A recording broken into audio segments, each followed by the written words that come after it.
to invite our professor. First, may I call upon Venerable Associate Professor Dr. พระมหาสมบูรณ์วุฒิกโร Dean of Graduate School มหาจุฬาลงกรณราชวิทยาลัย University from Bangkok. Second, Associate Professor Virod Intanon from Chiang Mai University. And third, Dr. Pisit Kosupo from Mcu Chiang Mai campus. Please.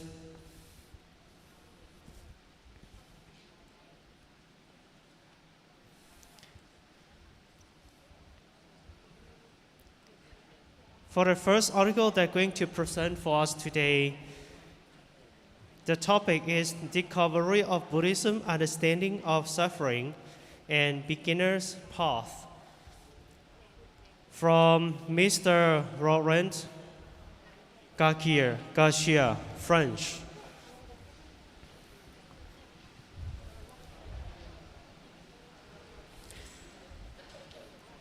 And as for the second one is education in China since 1949 by Yao Chang, candidate PhD China from China. And third article, implementations of Buddhist political science based rightness to reduce governors' bias from พระมหาสมศักดิ์สาธิสัมปันโน.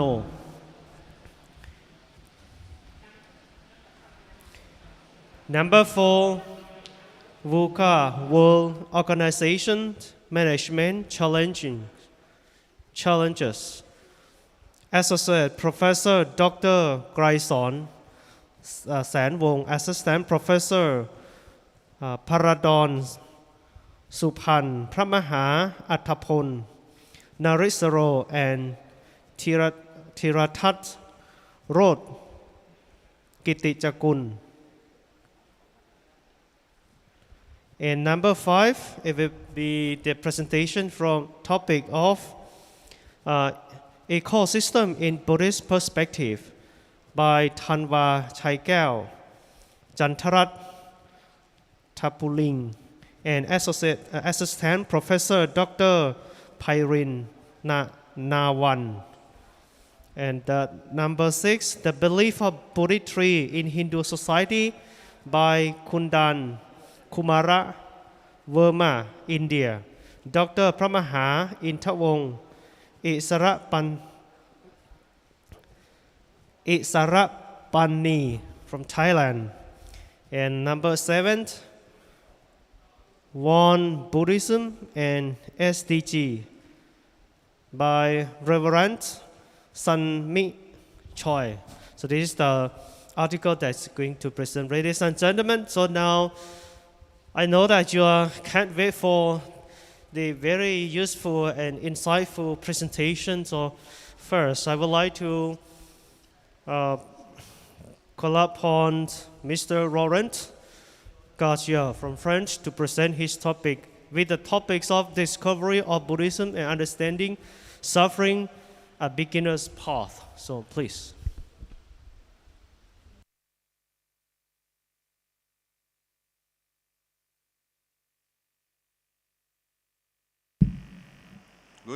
Good afternoon, everybody.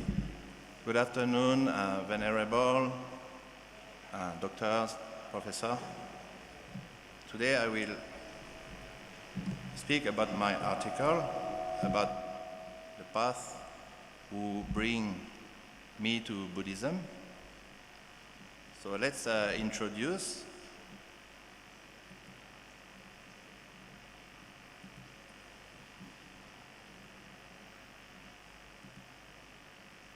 So born in France, in Versailles, Laurent, then aged 7 years old, immigrated to New Caledonia with his family. His glass-blower father, my father, got a job. So we moved to this island, French island, away from 2 hours from Brisbane, Australia. On this island, you can find a Catholic church, Protestant churches, Muslim mosque, and only one Buddhist temple. This Buddhist temple belongs to the Vietnamese community, but actually they don't have some monk who stay in this temple.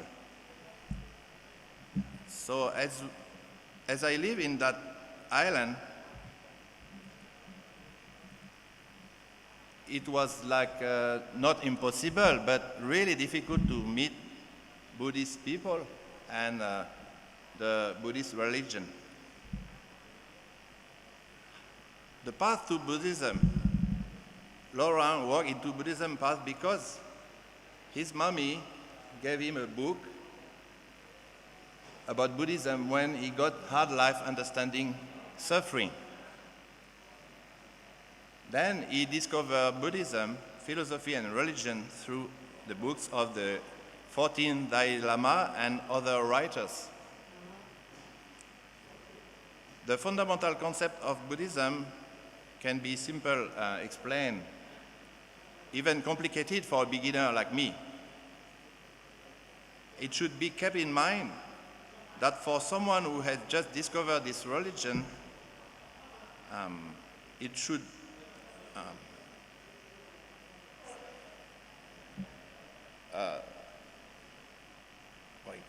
sorry, cut out. Many terms used by Buddhists and by writers are often in Pali language. So, such as karma, dukkha, ariyasaka, atta, samsara, bhava, etc., etc.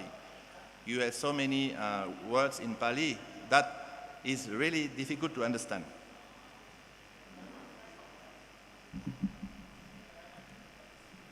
So the path to Buddhism, so the first book I bought after my mom gave me one book,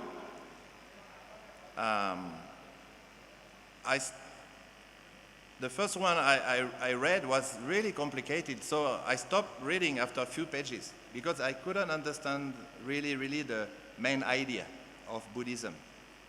The second book on Buddhism was a real discovery and real opportunity for me.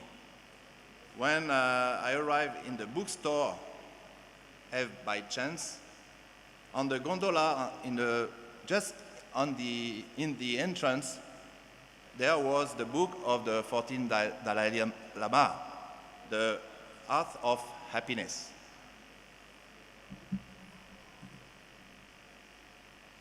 So I started to read this book, and it changed completely my idea about understanding. The reading of this book taught me three things: that you don't have to be religious to be spiritual. The only constant thing is a change, and we should know our limits.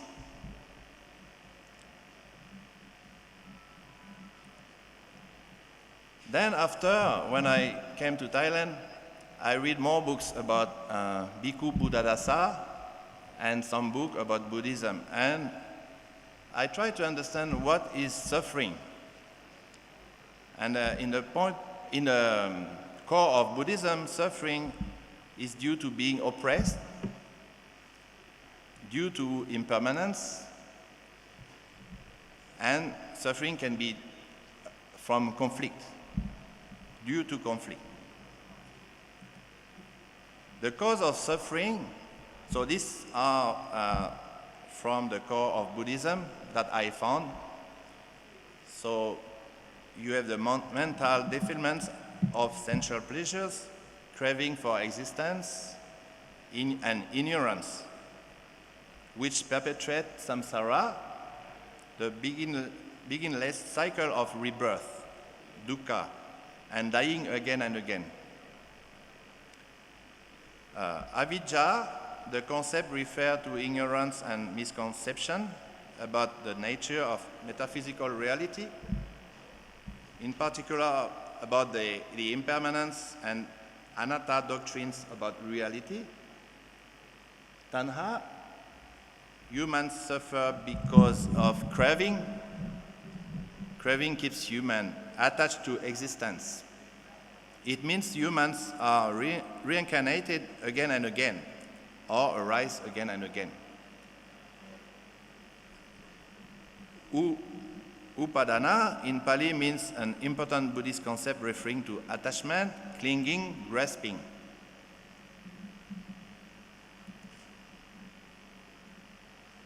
So finally, how to reduce or stop suffering? So the Buddhists teach the Buddha's Eightfold Path, the right understanding. So we should do in our daily life, try to do right understanding, the right thought, right speech, right action, right effort, right mindfulness, and right concentration.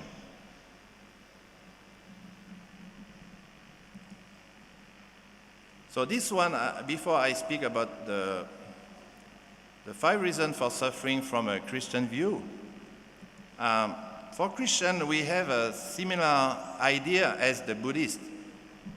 If you go and see some priest, they will teach you probably the similar idea, the similar things, like you should have right understanding, good thoughts, right speech, right livelihood, right effort. But mindfulness and concentration, they don't teach often about this. I think now many Christians, they start to do meditation, but usually in the Christian religion, they don't teach us the meditation. So this is probably the only difference. But from a Christian view, suffering have 5. Number 1 is the fallen world, the story from Adam and Eve, that sin that makes you suffering now in this life. The sin that we can do every day. Correction, sometimes God uses suffering to discipline us for our benefits. Testing, suffering can build our faith so we can serve God better. Persecution, following Christ, involves suffering and trials. So that's the view from the Christianity about suffering.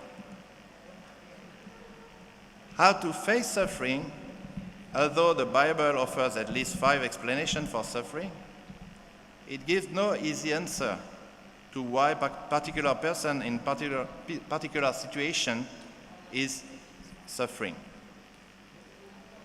The Bible show us how to face suffering. The cross defeats death's ultimate power over believers. The church should help absorb our sufferings. Suffering can strengthen or damage character. For Christian people, often when we are suffering, we don't understand, and we ask God, why you let us suffer? And we think it's something in relation with God, because we are suffering, probably He can help us. And I like the way Buddhists explain that suffering is often something from you. You have to change something in yourself. So the conclusion I've got, and I can tell you today about what I understand about suffering that Buddhists taught me. When we learn and take a new approach, new understanding of something that we did not see or did not understand, this will have the effect of changing our habits and face problems encountered, often resulting in a positive improvement in our thoughts and behavior towards ourselves and others.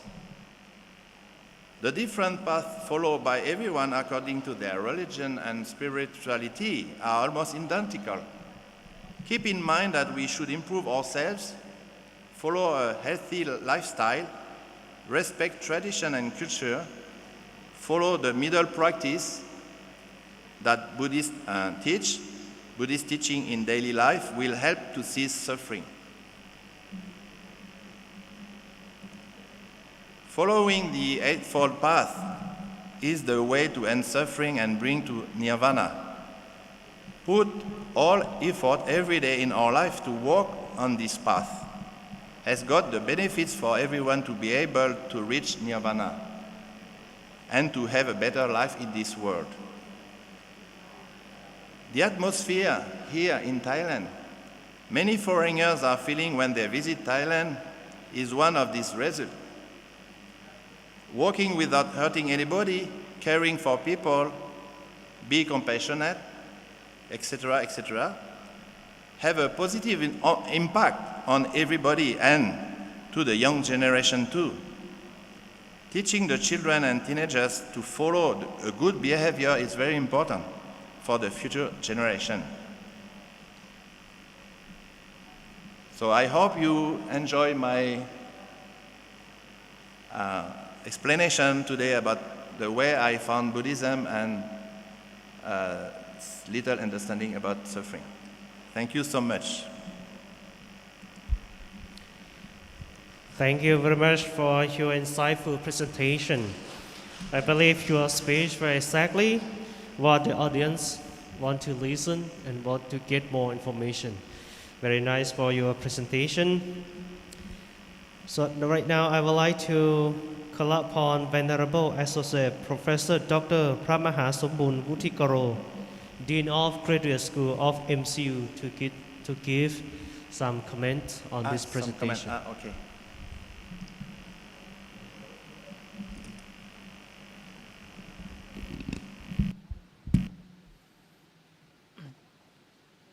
So, Mr. Laurent Garcia, right? Thank you very much for your presentation. And I understand you. The main purpose of this paper, you want to compare, right? Compare the suffering in Buddhist perspective and Christian perspective, or in the Bible and the Buddhist text, right?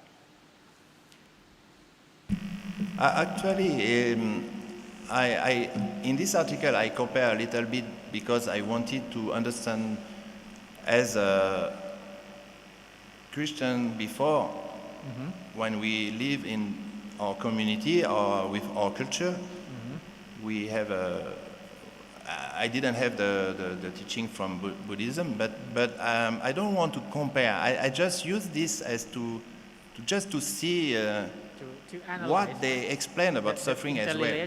But it's kind of relation. Okay, let me suggest you some information in Buddhism, right?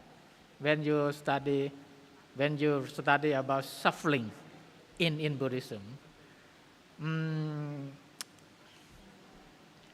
in my opinion, it seemed to me that your topic not reflect, not signify your essence. Actually, your essence, you want to mention, you want to present suffering in Buddhist perspective and suffering in Christian perspective, how it's interrelated each other, right? Very similar, right? The similarity, something like that. So your topic, how about your topic,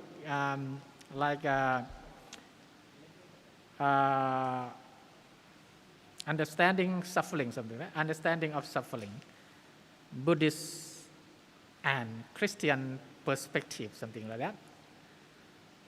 Understanding of suffering, Buddhist and Christian perspective, something like that. I think it will be better.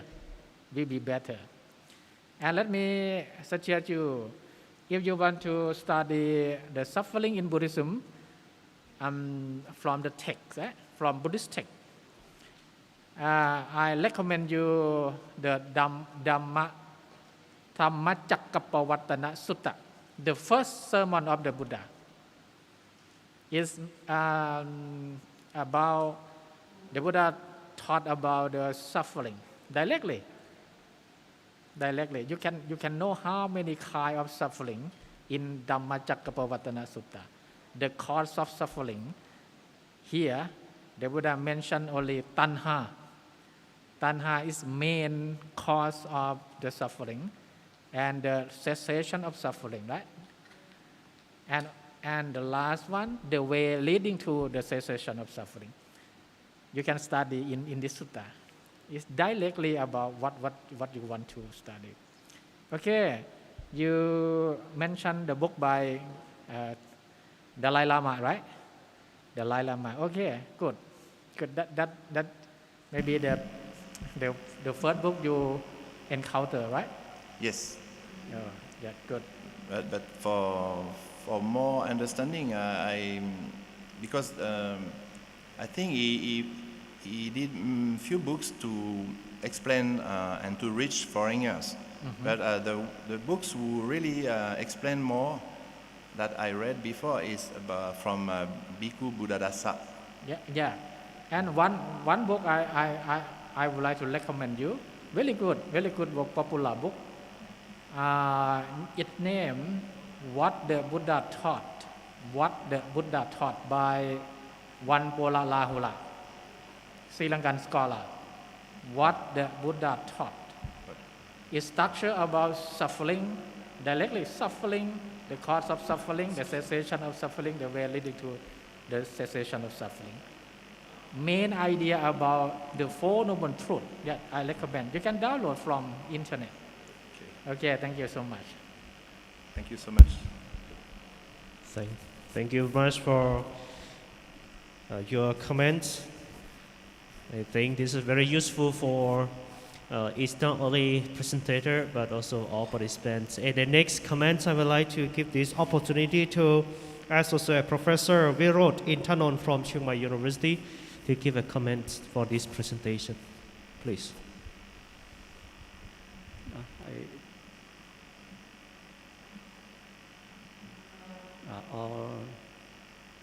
Okay. I think for your article, for me, that's a very good article that you told about your experience first, and then what you study in Buddhism, and the last you make a relation with the Bible, with the old and new. What you found in Bible and in Buddhism that you have studied.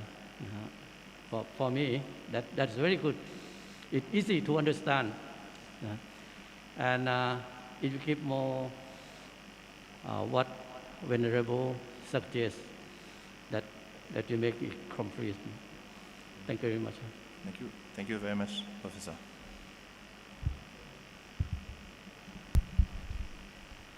Good afternoon. I'm Dr. Visit from Chiang Mai University. After I have read your papers, I have two questions. The first, when we want to understand dukkha, we have to differentiate what is the cause of dukkha or suffering. In your opinions, you explain your idea, compare with Christianity. Says about maybe the cause of suffering from external, but in Buddhism, the cause of suffering from internal. So if you want to add some ideas concerning about your paper, after you give the cause of suffering compared to Christianity, like the sins, like anything else, that means we get suffering from external causes. So I thought that you have to compare and explain some. Another things, the way to cessation of suffering, comparison to Christianity, according to the Eightfold Path, in Christianity, no true concentrations and mindfulness.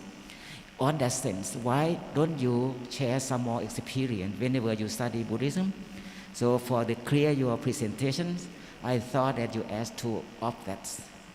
It will give you a paper is very reasonable and also for the beginning to understand Buddhism. Thank you very much for your papers. Thank you very much. Thank you very much for all three of experts, commentators that give some comments to our presenter, Mr. Laurent Gagier from French. Thank you very much. We hope that this presentation will give you some insightful meaning or some way to adapt and be free from suffering. Okay, thank you very much. Thank you very much.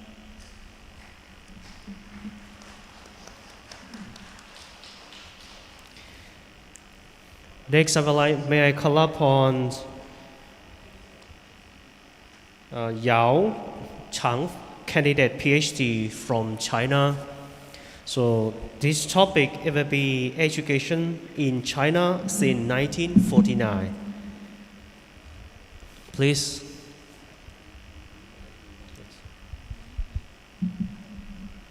สวัสดีค่ะทุกคน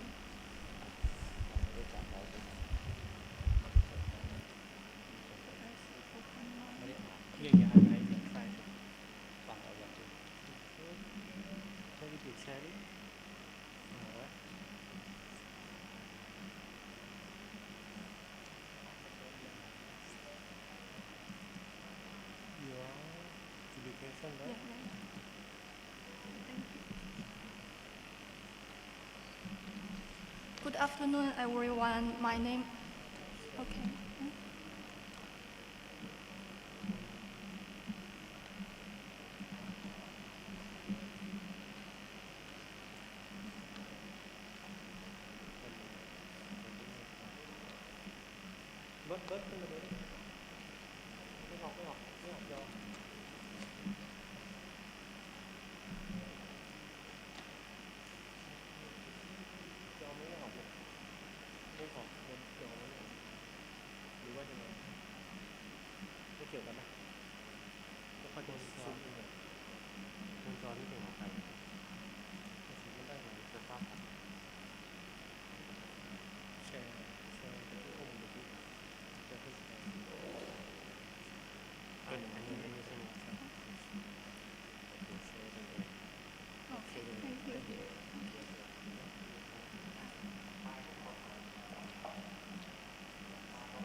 Good afternoon, everyone. My name is Yao Chang. I come from China, and I'm a PhD candidate at East China Normal University, major in anthropology. It's my honor to speak here, and I'm very glad to share my topic with you. Today, I'd like to talk something about education in China based on Ajahn Govi's suggestion. Since the founding of the People's Republic China in 1949, Chinese society has undergone great changes in its economic, political, and cultural realms. Educational change is inseparably linked to change in a larger society. Historically, China's education reform can be divided into pre-1979 and post-1979. The year from 1949 to 1957 were the beginning of China's vast experiment with a centrally planned economic. The state took control of all educational institutions and changing their ownership from private to public. From 1945 to 1965, the educational reform in this phase included strengthening political and ideological education. In all the educational institutions, the number of higher educational institutions and secondary vocational schools increased dramatically through these reforms. From 1966 to 1976, during the Cultural Revolution, all educational institutions were at a standstill. The unified secondary school and university exit examination were cancelled. China's education sustained a great loss during the Cultural Revolution. Since China initiated its open policy in 1978, Education reform was efficiency-oriented. The state rebuilt the education system from the ruin caused by the Cultural Revolution and enacted the compulsory education law, which required every child to complete 9 years for common schooling. The next phase were equality-oriented from late 20th century to early 21st century. It focused on ensuring access to basic education and the right to education for every child. The government assumed primary responsibility for compulsory education. 21st century to present, it's innovation-oriented. There has been a shift from examination-oriented education to quality-oriented education in educational policy and practice, an increasing emphasis on developing students' creative, innovation, problem-solving, and lifelong learning capabilities, and a focus on diversity, choice, flexibility, and autonomy. One of the Chinese government's most profound change strategies for increasing equity and quality is decentralization. This reform focus had led to substantive structural change in education system, by which control is released by the state to provincial and local governments, and more autonomy is given to university. Educational changes in China had unique Chinese characteristics. The term Chinese style is neutral, embracing the experience of both success and failures. There is a need to examine it strategically and connect to the educational changes to the larger socio-economic landscape. In conclusion, through a critical review of education policy and a dissection of theories, we can better understand education in China. Thank you for your listening. That's all. Thank you so much.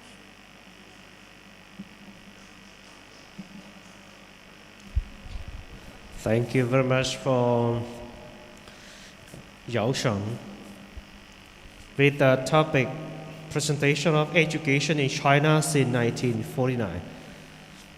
I think this is very good information for us to understand about the background of China as well.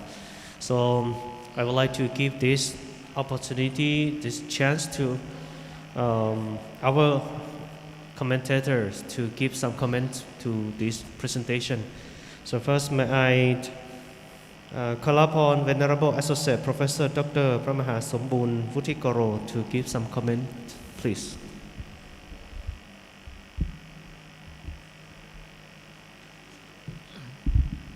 So, your name Yao Shang, right? Right. From East China Normal University. Right. Yeah. Thank you very much for your presentation. So, the main idea of your paper, you wanted to study the educational reform in China, right? Yeah. So here in your paper, you said you are in the page number. No page. 1, 2, 3. Number 3. You mentioned China educational reform can be divided into three phases, right? Yeah. After 19. Yeah. Please explain more. How different the educational reform.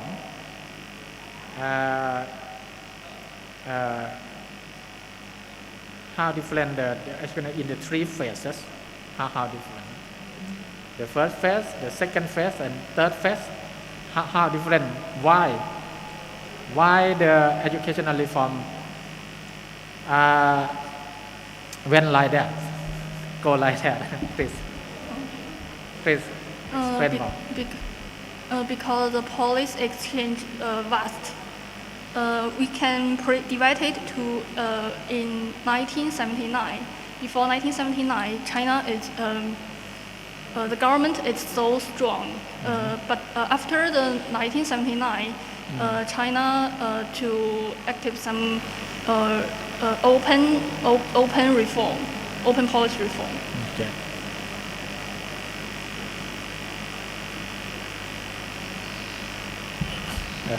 raise your hand.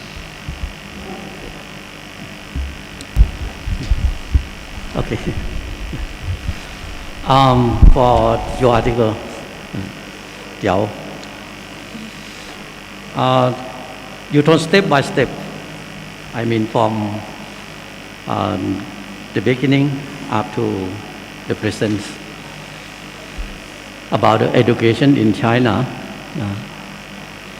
and I like for your conclusion that you said all the education in China is just globalization and localization, centralization and decentralization, top down and bottom and up. That for your conclusion. And what I like more that is you compare with yin yang. That you said it have to go together, not just only central, not just only local, but the education have to arrange together. That for your conclusion in the paper, that is very good, very good. Okay, thank you.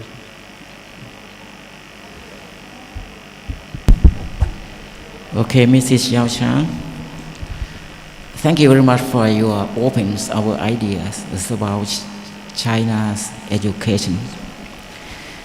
Before you did not say about the traditional education in China, what is that at the background, and after that why the reform of education in China take place. So at the beginning I want to know for the traditional education, what is the problem with that? If you draw the ideas from the background, then another step, what is the cause to make the Chinese government to reform and change the education, maybe because of the globalization or maybe because of the economics or something else.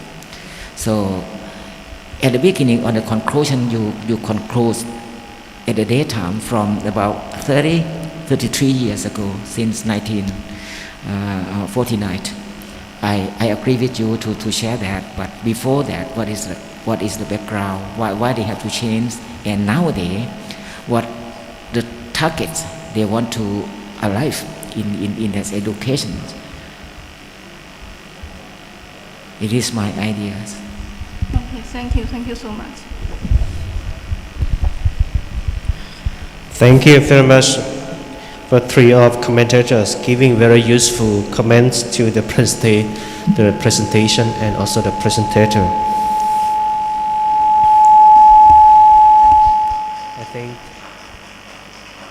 I think this will be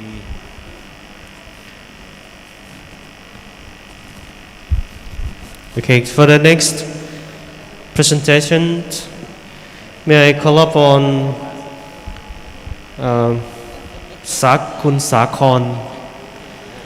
Yes, Kun Sakon will present with the topic of implementation of Buddhist political science-based righteousness of reduced governors bias. Welcome on the stage, please. Okay, so he's disappeared from this. I would like to move to another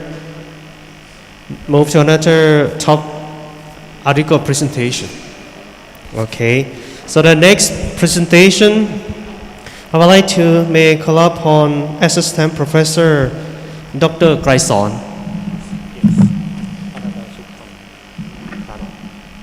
Okay, so may I call upon Mr. Pradon Suphan to give a presentation on the topic of VUCA World Organizational Management and Challenge.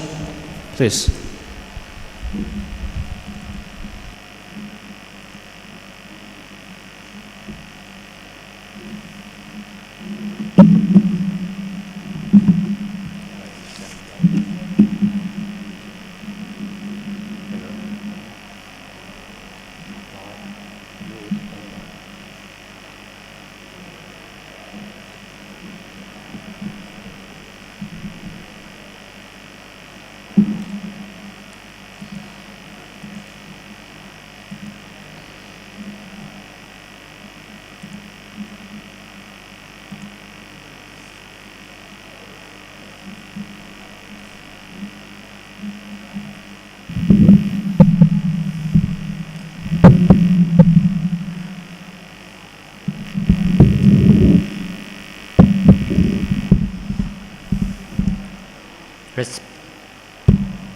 respect to venerable and committees.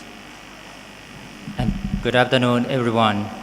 Today I would like to talk about VUCA organizational management challenge.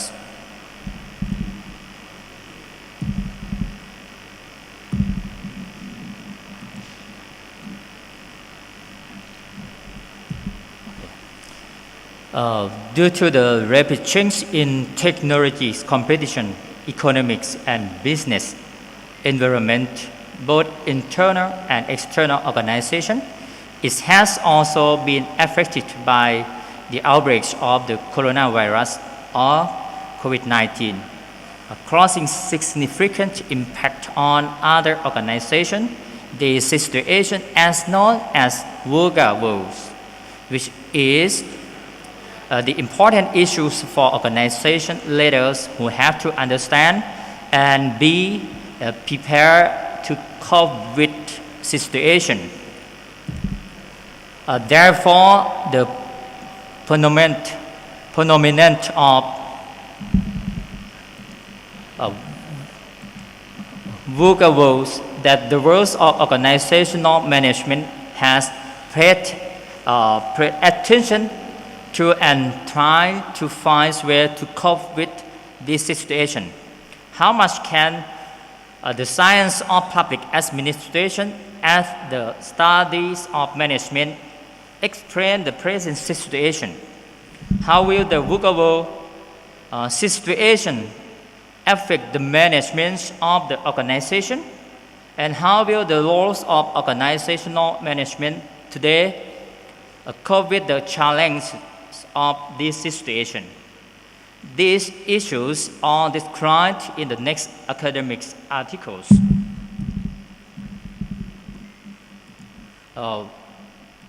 What is VUCA world? VUCA world is the changing trends of the world that scientists and professional executives currently there is confusion and fears of what will happen unexpectedly, including volatility, uncertainty, complexity, and ambiguity. It can be interpreted as the management or the current operating organization in the context or environment which changes all the time. There is the uncertainty of things and complexities of various environmental factors and ambiguity and creates of various factors. VUCA is based on the USA military that described the post-Cold War military situation and laterally. There was expanded to use the fields of more corporate administration. The next question should be asked, is our organization currently operating in a VUCA environment of the VUCA world? Let's consider this situation to analyze your organization. Our organization operates in environment where there are changes all the time and rapidly, which will be difficult to guess or predict the changes in advance, both the dimensions of change and time. The environmental changes are certain, but we cannot be guessed or predicted, violence or change speed. Our organization operates in an unstable environment, lacking knowledge and clarity whether the environment will change or not. In the end, there might not be any changes, but uncertainty makes management unable to plan or decide clearly what to do. The administrator lacks exact and clearing information to make decisions. Our organization operates in an environment with various factors. By having many factors are involved, you have you may have information or be able to forecast changes of various factors, but due to a large numbers of environmental factors are involved, crossing there is more information or factors to consider that can be processed for decision making. And our organization operates in an environment there is an ambiguous or unclear relationships of various factors in crossings and everything, such as when investing in new markets or country, we don't know of using a strategy that will have a positive or negative impacts on our organization. We will find this situation in a new strategy that you will use due to the lack of historical information that will help fundamental decision making. This does not mean every organization or industry will be in the world of VUCA or false. An industry or business may have just one of VUCA, and VUCA is not just for the military or the business. Various situations in the everyday life of each person may be the words of VUCA. The follow-up question is, how can we bring public administrations or corporate administration to the VUCA challenge? We have to start with the right attitude by thinking wrongdoing is a part of the job. We cannot avoid making mistakes, but we can make it less when making a mistake. Look for solving state of looking for the wrong person to blame and learn to ask the right question to the right person. What is the correct question in this problem? Who should we ask? To choose the appropriate leadership style. For the situation, we have to the option to use the control and command or participation and inspiration. Each method applied appropriately with the context. Both are good. Leaders need to be mindful of observing themselves when they are not good at any style, but it is necessary to apply that way and must be applied to the best.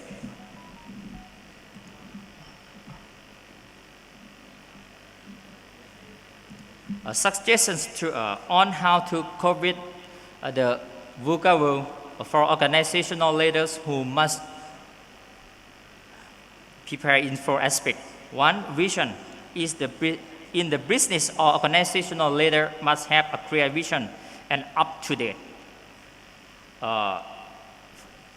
such as communication with team and people in the organization, believe in yourself and others, intention and confidence your team, to understanding the strengths and weakness of the organization, such as curiosity is continuous learning, competitive is to pay attention to learn, open mind to new idea.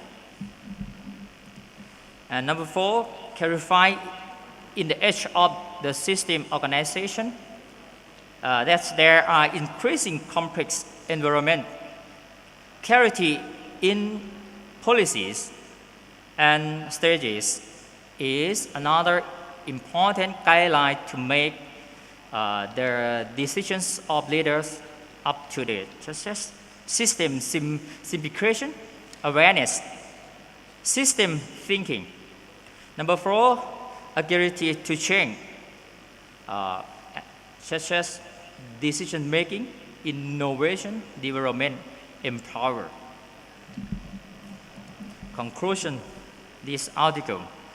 Administration science in both public and private sector that can analyze the changing situation in today's society, The bodies of knowledge of public administration is an important learning factor for administrators who bring those knowledge sets in integrating with the preparations of the changing situation in today's age.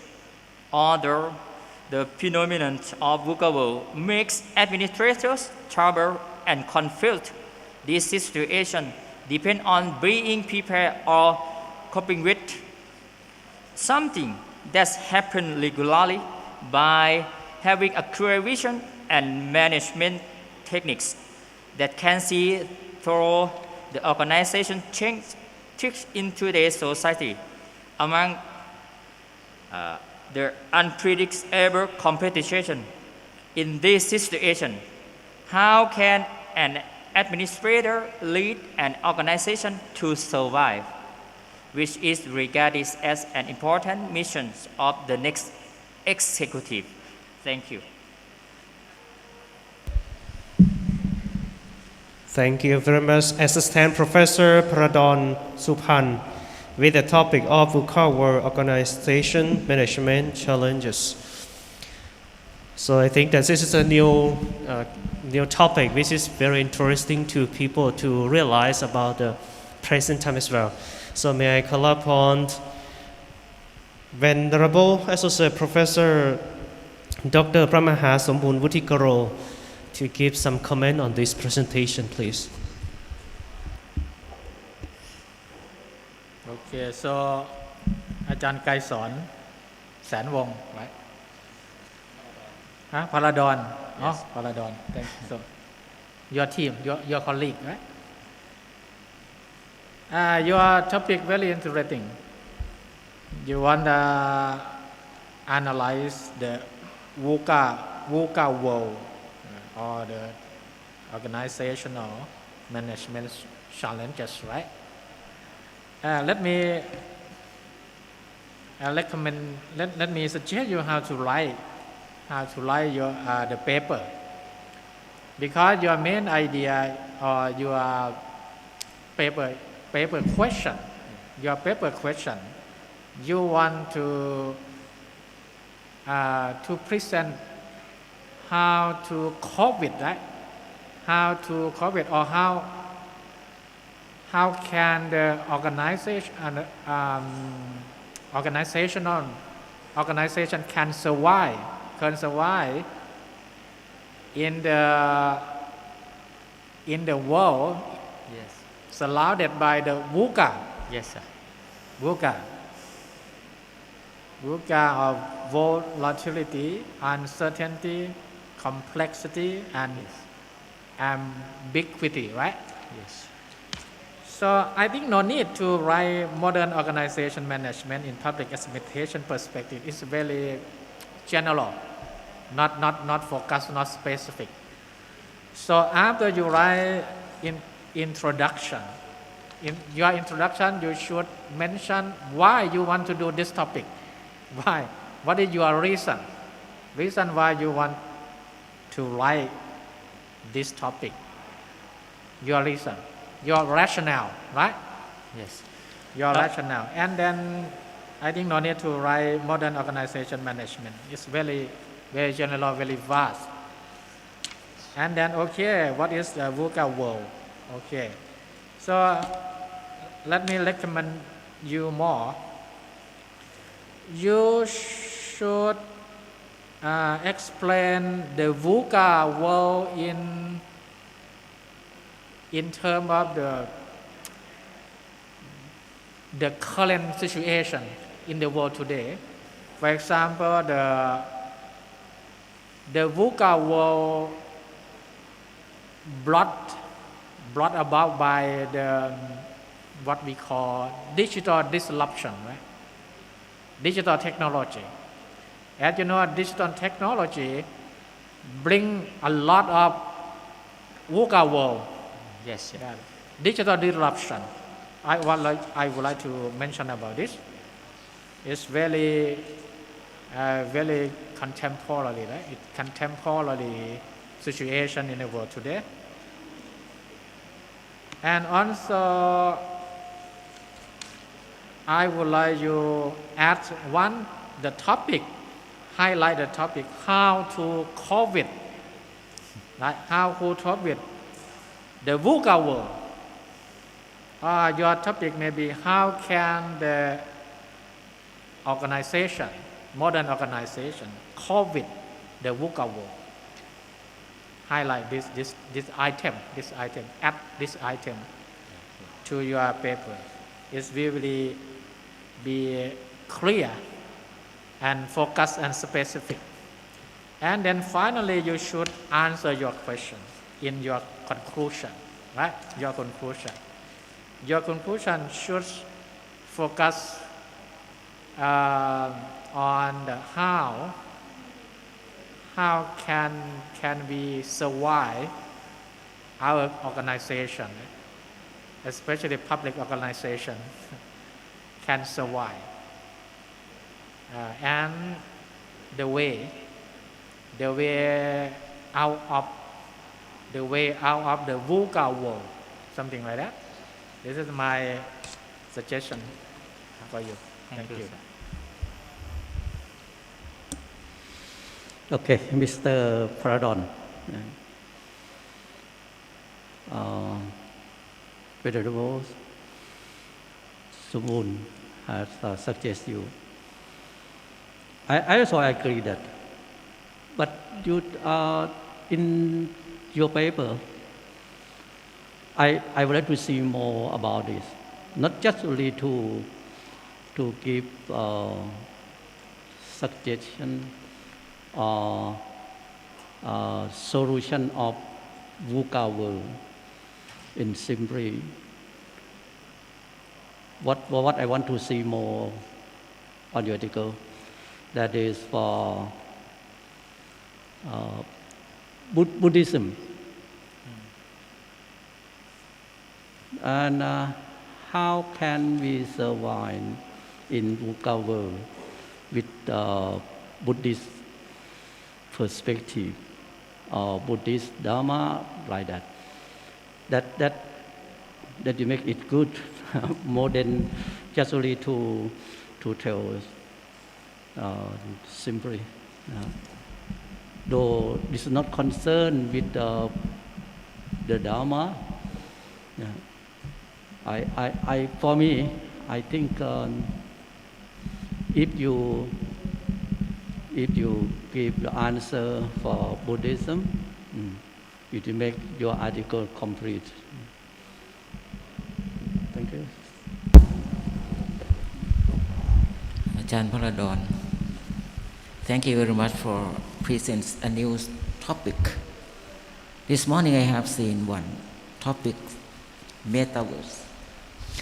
Propagating Buddhism in metaverse. Okay. At the beginning, maybe I am from primitive organizations, but whenever I have gone through your presentations, I catch your idea that in the world today, it's a changing situations, changing from every corners of the world, yes. From technology, from feeling of human being, and from anything that's come to challenge organizations. That's right. So whenever we try to survive our organization or run our organizations, we have to know about what is going on surrounding you. If you don't aware many factors that come around to you, you cannot manage and reach your organization and receive the goal that. So I agree with Venerable that in the beginning you have to show the former or the traditional administrations, organizations, how they do with the challenge of the VUCA world, how can across or cover it. So in my opinion, according to the Buddhist teaching, the Buddha teachings, everything is changing. So if we know about that, if everything is changing, even human being, even our vision, you say in some paper, in some pages of paper, according to the VUCA world, we have no any theory, we have no any textbook to follow how to manage it. So if we know about it, the leaders of any organization should know and aware how to manage it. I mean as in Thai word, ya krapip ta. So whenever you do anything, you have to take a look from many directions and many conditions. Otherwise, your organization will fall down. That's right. So thank you very much for your suggestion in writing paper. But in addition, according to the Venerable Sombun to suggest you, if you want to suggest some people in the news organization, how the solutions to this. Thank you very much for writing paper. Sir. Thank you very much for all three scholars. They give some comments here, very useful comments that you can bring it to apply for more study. The next presentation, may I call upon Professor Thanwa Chaikao with the presentation of the ecosystem in Buddhist perspective. So please.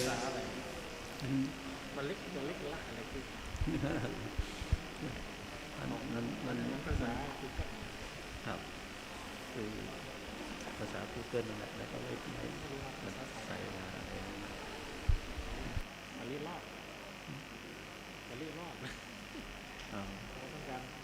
มันนั่งแหละจะมีเสียงแวดล้อมครับรู้สึกว่าจะคิดเยอะมากเลยภาษาไซเคิลนี่เนาะ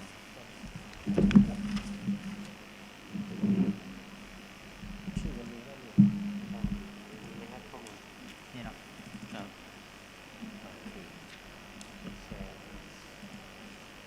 ไม่ได้ดูเปเปอร์ดูในนี้ในวงเยอะๆเลยใช่คิดตรงนี้ดีก็ได้ข้างหลังจะได้เต็มจอเอาลูกมีแล้วเรียนรู้วันลา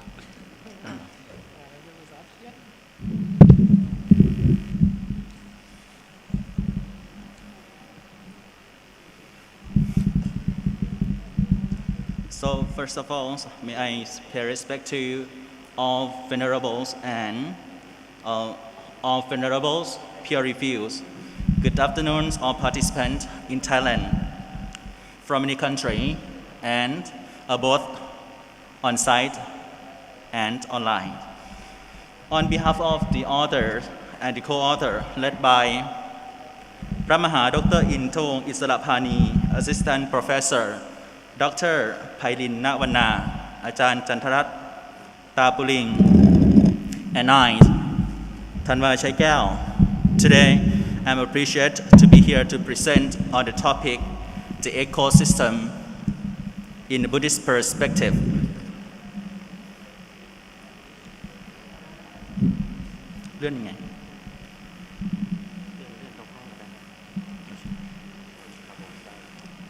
So ecosystem in the Buddhist perspective, Buddhism regards human being and nature depend on each other relatively.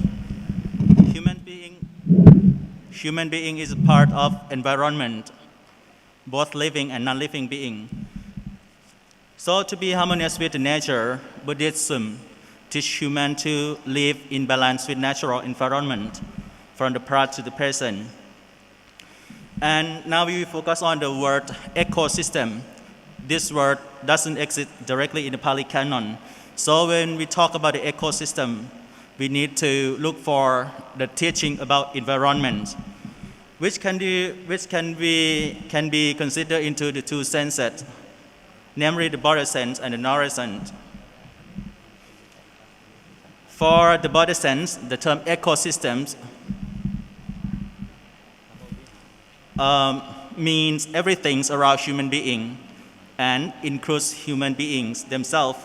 But for the narrow sense, it means only the environment around human beings and the relation between human and such surrounding. So we will talk about the 6 types of the environment in the narrow sense. So it includes the food environment, cross environment, residential environment, medical environment, and human and social environment. So before we talk about the ecosystem in Buddhism, we should learn about the definition of ecology. In the Thai word, we use the word Nivet Vitaya, refer to the English word ecology, which means the study of relationship between living things and their habitat and environment. But for in etymology, the term ecology derived from the Greek word oikos and lokos. Oikos means house or dwellings, and lokos means education. So the term ecology means the study of organisms in their homes. It's also referred to the scientific study of the relationship living being in its environment with other organisms. Briefly speaking, study of the relationship, ecology is the study of the relationship between its organism we call the ecosystem, which includes living being and non-living being in any environment. And the purpose of ecology is to create ecological harmonies and to achieve ecological sustainability. Conservation of natural resources is needed to maintain this nature balance. Now we come to the ecology in the Buddhist perspective. As I told you that human being is a part of nature and does not separate from the nature. So Buddhism can divide environment into two kinds, human being and the external environment. For the natural external environment, we refer to the law of nature or the orderliness of the nature. In the Pali, we call the niyama. They are the biological laws, the law involved with the living beings, physical law, the law involved with non-living beings, the actual law or the law of karma. These are directly involved with the human being. Mental law or the law of the process of how the mind works, and the last one, the universal law or the Dhamma law. The last law governs all the first law. So these are the environments that involve with human being, both in internal and external, according to Buddhism. So now we will narrow ecosystem in the Buddhism into the 6 types, namely, Buddhism not only provides the 6 internal environments that involve with human being, Buddhism also show how to deal with these environments. The 6 environments are food environment, cloth environment, residential environment, medical environment, human environment, and social environment. So for food environments, Buddhism teach a Buddhist to eat food in moderation, not too much or not too little. If you eat too much, it can harm to your body, and also if you eat too little, it can cause your body weak. So every time when you eat food, you should eat with the awareness of its true nature, true values. We do not eat food for feeding our desire. And the last one, the Buddha suggests eating easily digestible foods, such as the porridge. Porridge means the boiled rice. We can see from the suggestions from the Buddha discourse as the following. The Buddha teach how to eat food, like a bhikkhu consider carefully and eat food not for pleasure, infatuation or decoration, but consume for the maintenance of this body, free from physical pain, relieve the former pain, and preventing from the new ones, for well-being of the body, for the joy of the mind. This is the monk who know the moderation of consumption. The Buddha said eating porridge as medicine. In the Vinaya discourse, the Buddha said that the rice porridge relieves hunger and thirst, facilitates the passage of wind in the belly, cleans intestines, and support digestion. Okay, number 2, clothes environments. All clothes and robes are intended to conceal the body from embarrassment from the overlooker, for the protection from the weather, from the insect, and it must be always be clean. The Buddha showed how to dye the robe for preventing the mold. In brief, when we deal with clothing, we should learn how to use it, not use it to feed our desire. Number 3, residential environments. These environments refer to the pleasant place to live in. It's full of natural resources which support the joy to the mind. In Buddhism, we have the word arama. Arama originally means a pleasant place, and later it became the name of the place for the name of the resident for monk to live. In the Buddhist time, it's very popular for people to offer the gardens, for a monk to live in. For example, King Pimpisan offered King Pimpisan offered his garden to the Buddha to make a temple. We call it Veruvanaram. Chetavanaram offered by Anatta, the millionaire, as well. So when we deal with our residents, we should manage the place to be suitable to live with a natural, clean, peaceful, and with the good atmosphere. It can support our mind and can lead to the another development. Number 4, medical environment. In the Buddha time, when the monk got sick,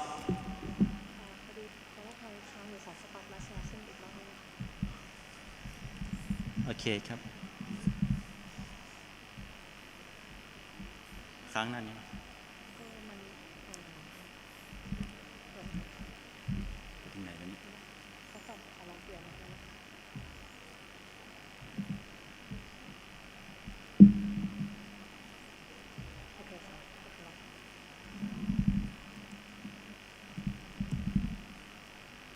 Okay, number 4, medical environment. When monk got sick in the Buddha times, the Buddha allowed monks to use natural herbs as medicines.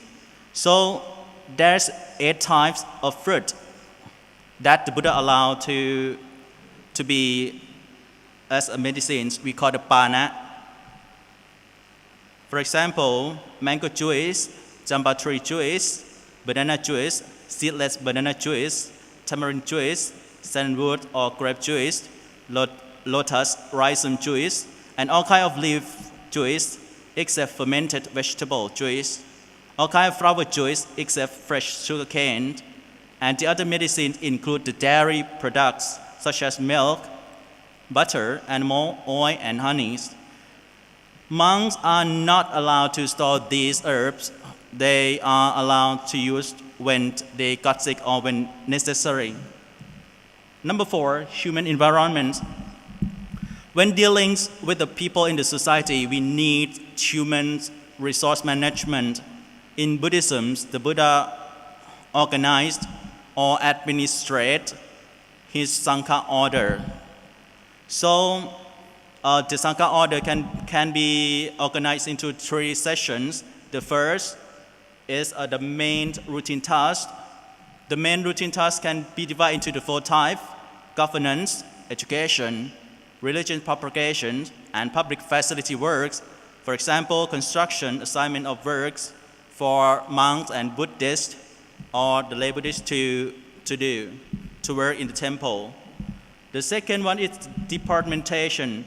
Every time when there are tasks to deal with in the temple, the Buddha and the Sangha will group the task and distribute the task to each monk to take responsibility for that task. Another one is specialization of work. In Buddhism, there's positions of a takka or the best. It means the specialization in the specific ability. Only the Buddha himself appoint this monk, appoint these positions.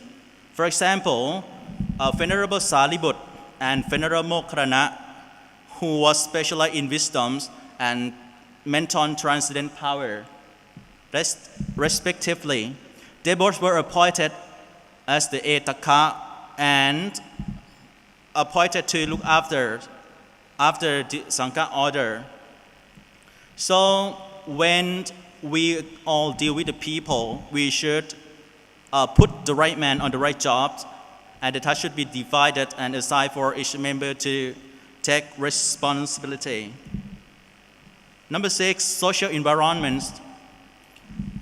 In Buddhism, we regard associations with the other people in society is very important. As the Buddha said, associating with the good people is the first process of learning. Thus, it's very important as it is the external factor that support and motivate the learning process. So, the Buddha laid the Dhamma for the person who should be associated with, or being the good person with the associate. We call Kalayana Tham, Kalayana Mita Tham, or the 7 virtues for the good friends, namely, Piyo, being lovable, enduring. 2, Karo, respectable, venerable. 3, Pavaniyo, adorable, culture, or amiable. Vatta, being a counselor. 5, Vajanakamo, being a passionate listener, passionately listen, not bored, not angry.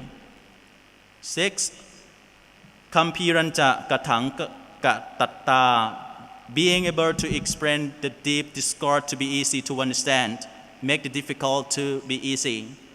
Number 7, no chatane niyoshane, never exhorting groundlessly, not lead or spurring on to the useless end, not pursue friend to do anything in vain. So all quality are the virtue to judge any people whom should be associated with. Conclusion. Ecology is the study of the ecosystem in any areas and the relationship between all organisms, and it aims to create the stability of ecological system. That the development in all ecosystems should develop both in spiritual and physical. As human beings are parts of nature, they should live harmoniously with the natural environment. However, Buddhism feels about this matter more than the stability of the environment. It teaches humans to live with natural environments wisely and manage or associate with these external nature systematically for human development in physical, mental, and intellectual until they attain the ultimate liberation in Buddhism or Nibbana. Thank you. Thank you very much for your presentation. It's very interesting presentation. Okay, so next I would like to call upon Venerable Associate Professor Dr. Pramha Samun Vutikaro to give some comment on this presentation, please.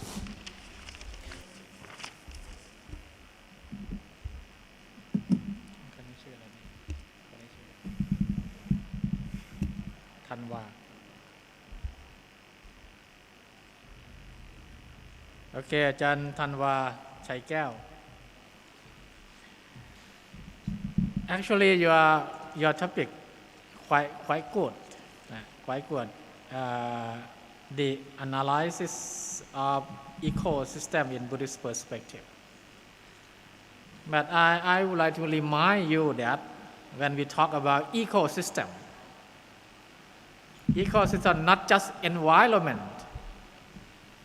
Not just environment. Environment is one kind of ecosystem. The main essence of ecosystem is the how living things and non-living things, right? Living being and non-living interact with each other. Interrelation among them, right? Nothing can exist independently, right? Everything in the world, including living being and non-living being, interact each other, right? Depend on each other. So when we talk about ecosystem, you just say the kind of you just say the kind of environment in Buddhism. For example, in Buddhism, right? For example, food environment, something like that. Food and life environment, clothing environment, residential environment, medical environment, human environment, social environment. Just environment, not ecosystem. Not ecosystem. You should analyze how everything, both living being and non-living being, interact each other, live together, depend on each other. This is what we call system. Not just number 1, 2, 3, 4, 5. And this is the problem number 1. The big problem in your paper, on the Bali word, on the Bali word, long spelling, on the Pali word. You should write the Pali word, not Thai Pali, but should Romanize Pali spelling, Romanize Pali. It seems to me that, for example, Ulu Vela Sen Nikom, Ulu Vela Sen Ulu Vel Sen Nikom, Nelanchala River, you write Nelancha River, something like that.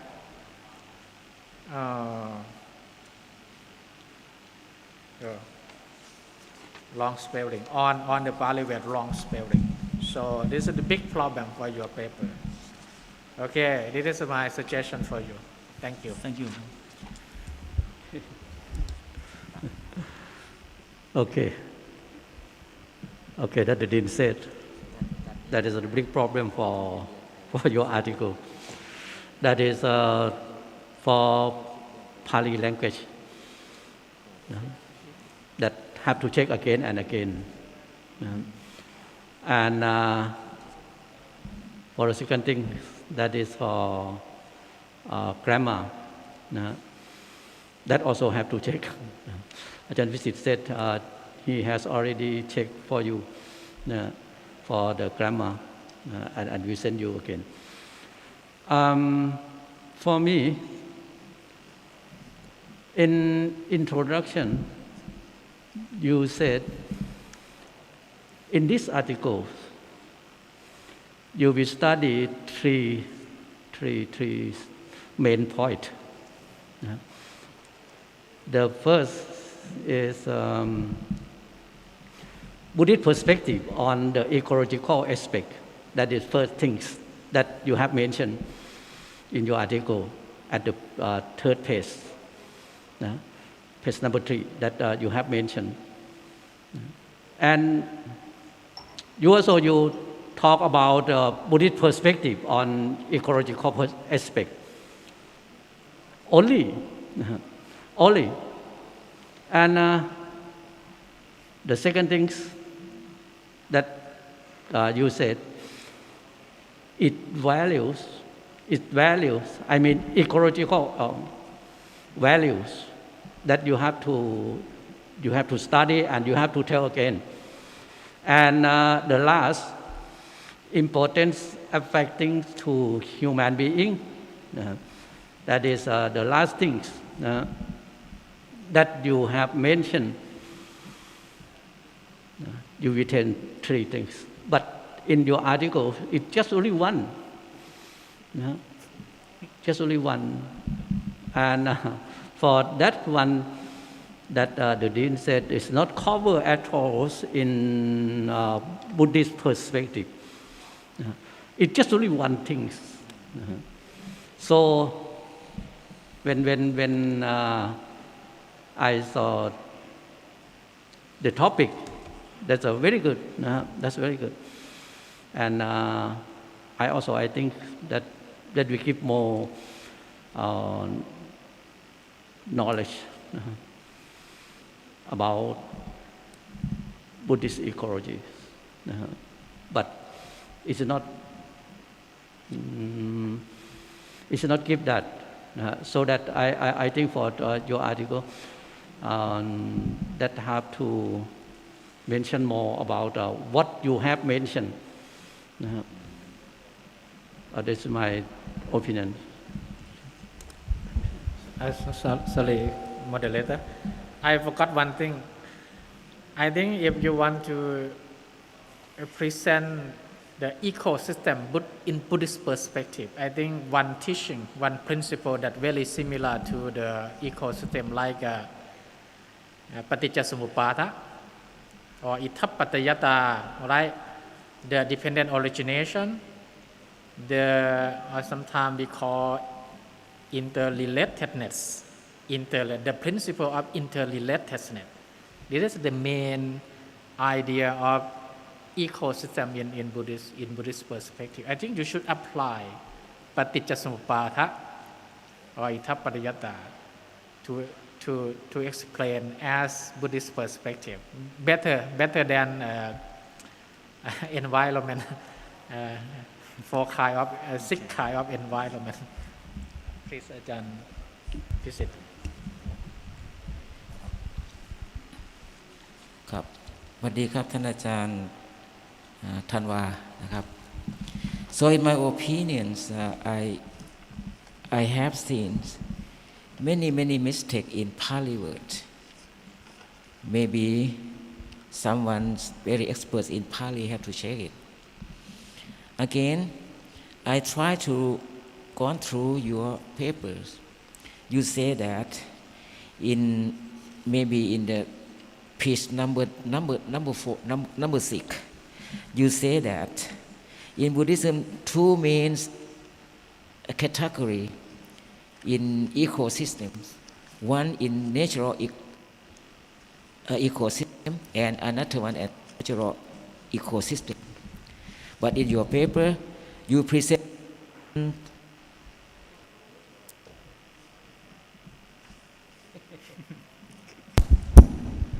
Thank you. You present only one ecosystem, natural ecosystem. But how about a cultural ecosystem? According to the suggestions from Professor Dr. Virod Intanun, you leave at least two main purpose you want to say on your papers. So I think you left a very important thing to present in your paper. And concerning about the Buddhist ecosystem in Buddhism, you say about the 4 requisites from the food and clothing and residence and some medical. Another 2 more maybe humans, environment. According to Venerable Sombun said that ecosystem, it is not only environment. So at least 2 or 3 things you have to edit it or revise it. One, Pali word. The second, follow according to your purpose or aim of your writing in paper. And last one, what you have learned from the paper. Thank you very much for this one. Thank you very much. Thank you very much for all of you comments on this presentation. So I think that it's very useful for the presenter going to update and edit, also feel full about the topic that is not appear here. Thank you very much, Ajahn Thanwa, Professor Thanwa Chaikeo, for the topic of the economic ecosystem in Buddhist perspective. Thank you. Ladies and gentlemen, we are going to listen another topic, another presentation, which is from Relevance Sanmi Choi, with the topic of Won Buddhism and Sustainable Development Goals, or SDGs.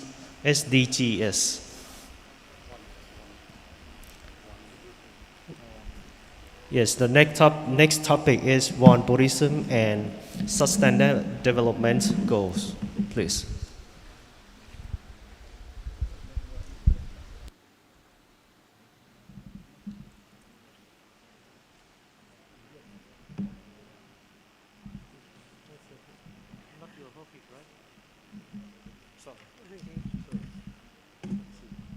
Okay, good afternoon, online and offline participants. My name is Sunmi Choi from South Korea.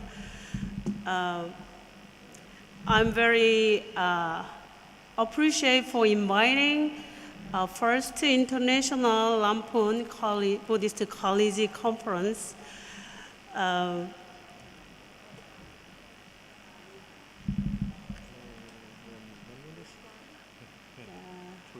No, not this one. This one. Yes, right. Today, I'm going to introduce Won Buddhism, which is the new style of Buddhism in Korea, and also the Sustainable Development Goals from United Nations. As you see my presentation, you can see the circles. Okay, can I use that one? Okay, yes. So that the circle in Korean word we can call Won. Actually, it's the Won Buddhism. It's the new style of Buddhism in Korea. Before I present of Won Buddhism, actually the background of Buddhism in South Korea. We are 100 years Joseon dynasty. All Confucianism cover all the land. So almost Buddhism run away from the city. So all the people they follow the Confucianism, not Buddhism. So after 500 years later, Japanese colony, the Japan Buddhism arrived to Korea to teach Korean people. At that time, the Buddhism actually realized we have Buddhism already in Korea, but they are not properly working in Korean society. That's why the Won Buddhism appeared 100 years ago, on the Japanese colony. I'm very grateful and thank you for introduce a new style of Buddhism in South Korea. The Bangkok, Wat Sutit, the abbot, the Venerable Sutit, came to our Bangkok temple. We have a Vesak ceremony for Buddha's birth and his enlightenment and his nirvana. So I'm very appreciate working together with Thai Buddhism. Actually, you can see the picture on the presentation. This is my uniform. That is we actually reform of the Buddhism in Korea, different styles. So the woman wearing white top and black skirt and tied hair, not shaving. And also men, they have their own style, not shaving and not wearing the robe. It seems like a lay Buddhism. We can call them the Gyomu, which means they are really working for the teaching of Buddha Dhamma. You can see the circle like this. Why one using this circle? They are not using at the Dhamma hall the Buddha statue anymore. They used one circle in the Dhamma hall because whenever they came into the Dhamma hall, they can see that circle. This is a real true your home and true nature. They also believe that this one is what Buddha's enlightenment.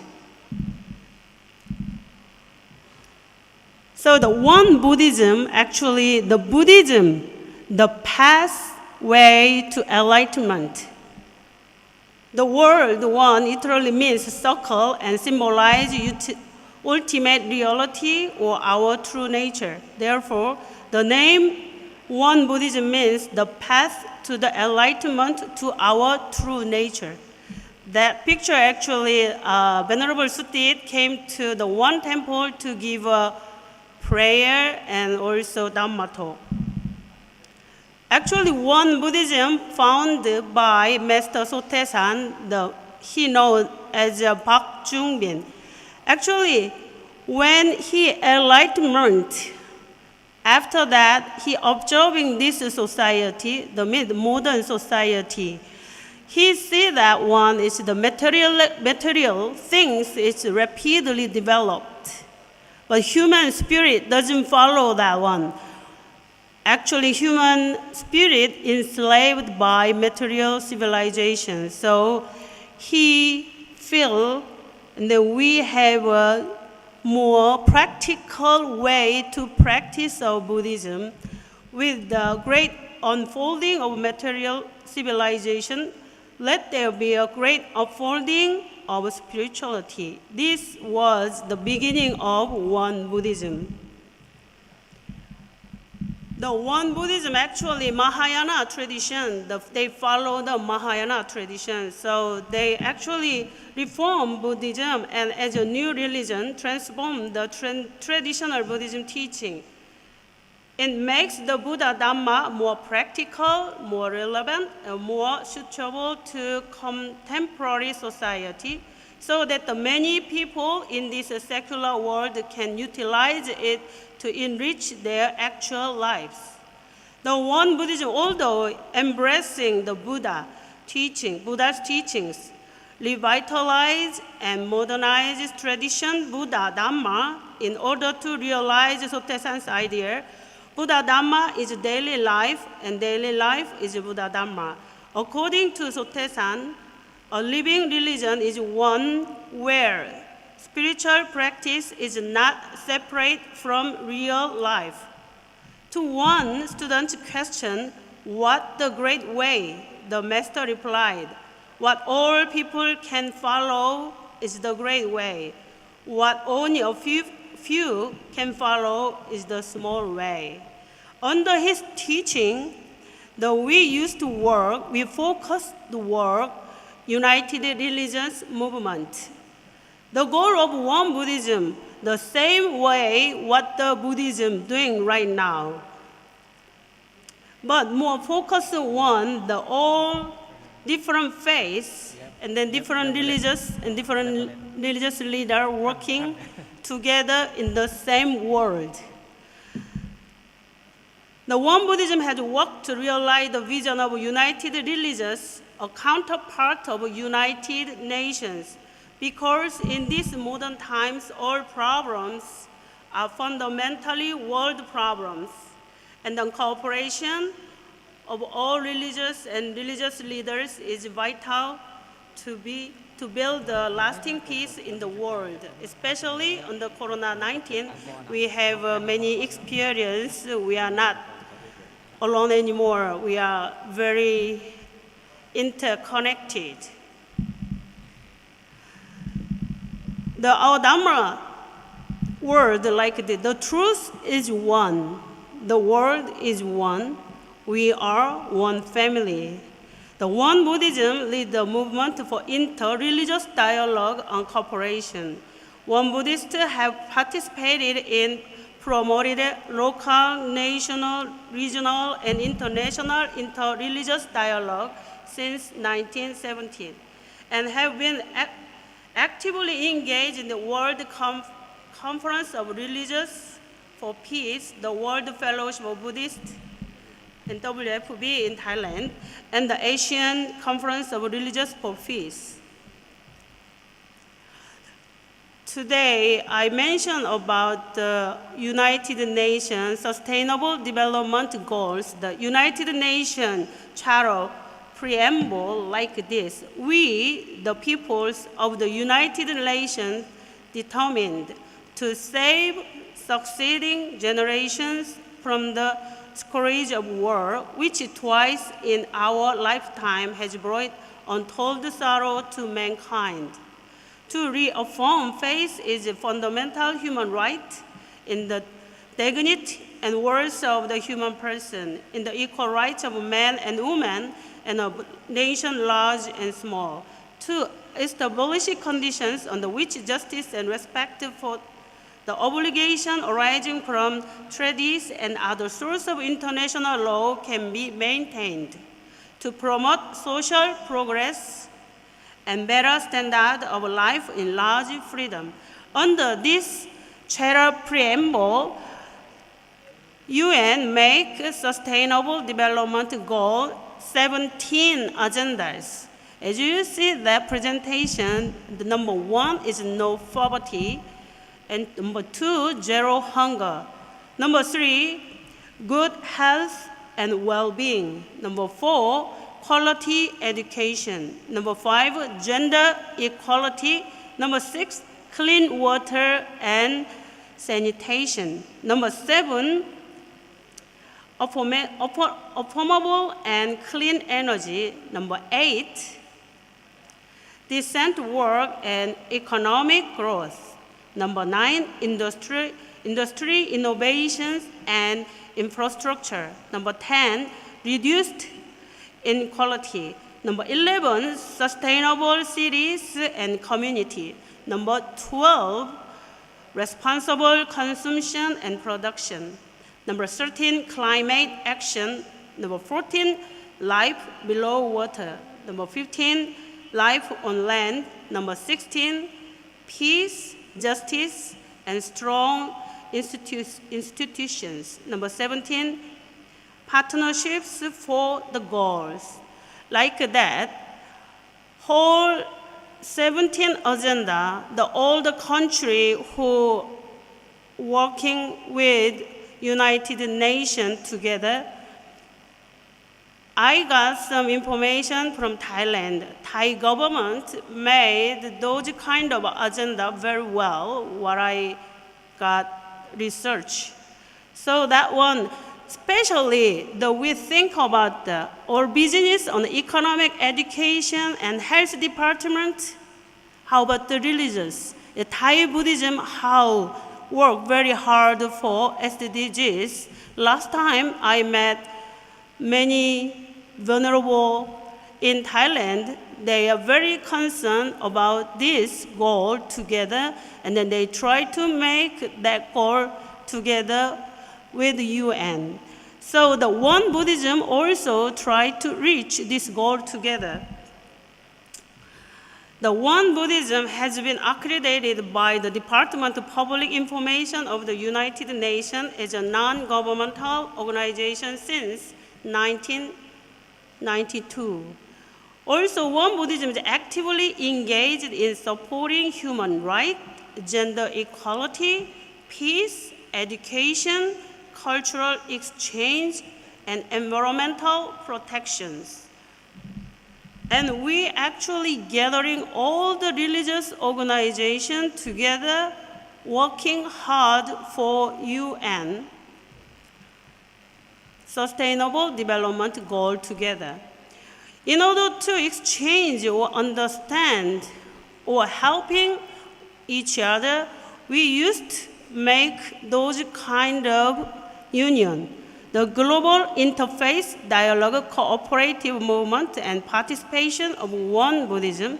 The number 1 is the World Parliament of Religion. Number 2, International Association Religious Freedom. Number 3, Religions for Peace. Number 4, Asian Conference on Religious and Peace. Number 5, United Religious Initiative. Number 6, World Fellowship of Buddhists. Global, also we are working with the youth members so that we are also gathering all the youth members who got religion, different area or different religion, different belief, and then we gathering them every year, and then we talking about their belief and then how they work to the world together. Like this global interface dialogue, we are talking about the environmental unification of North and South Korea, and then how can make a peace all around the world. This one is the World Fellowship of Buddhist Youth Group. Actually, the whole Asian, especially Southern Asian country youth Buddhist members, they join and they're working together every year, like this.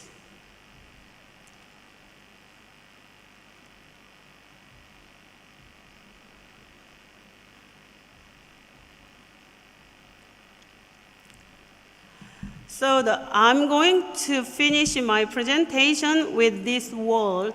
The truth is one, the world is one. The humankind is one family. The world is one workplace. Let us cultivate one world. Thank you. Thank you very much, Reverend Sanmi Choi, with the topic of One Buddhism and Sustainable Development Goals. So my call upon Venerable Associate Professor Dr. Pramha Sombun Vutikaro give some comment on this presentation, please. Hello, Reverend Sunmi Choi. Thank you for your presentation. It's very good for me for your introduction to One Buddhism, right?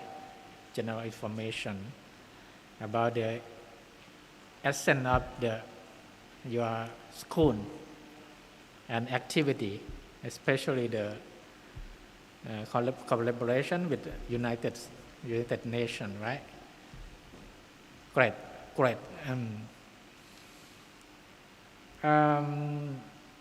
I think your presentation not just like as academic paper, right? It's an introduction to your school. It's impressed me about the meaning of one Buddhism, right? And especially the symbol, the circle symbol. You said it symbolize the original mind, or the Buddha mind. It's very similar to Son Buddhism, right? Son Buddhism about the enlightenment mind, pure mind, something like that.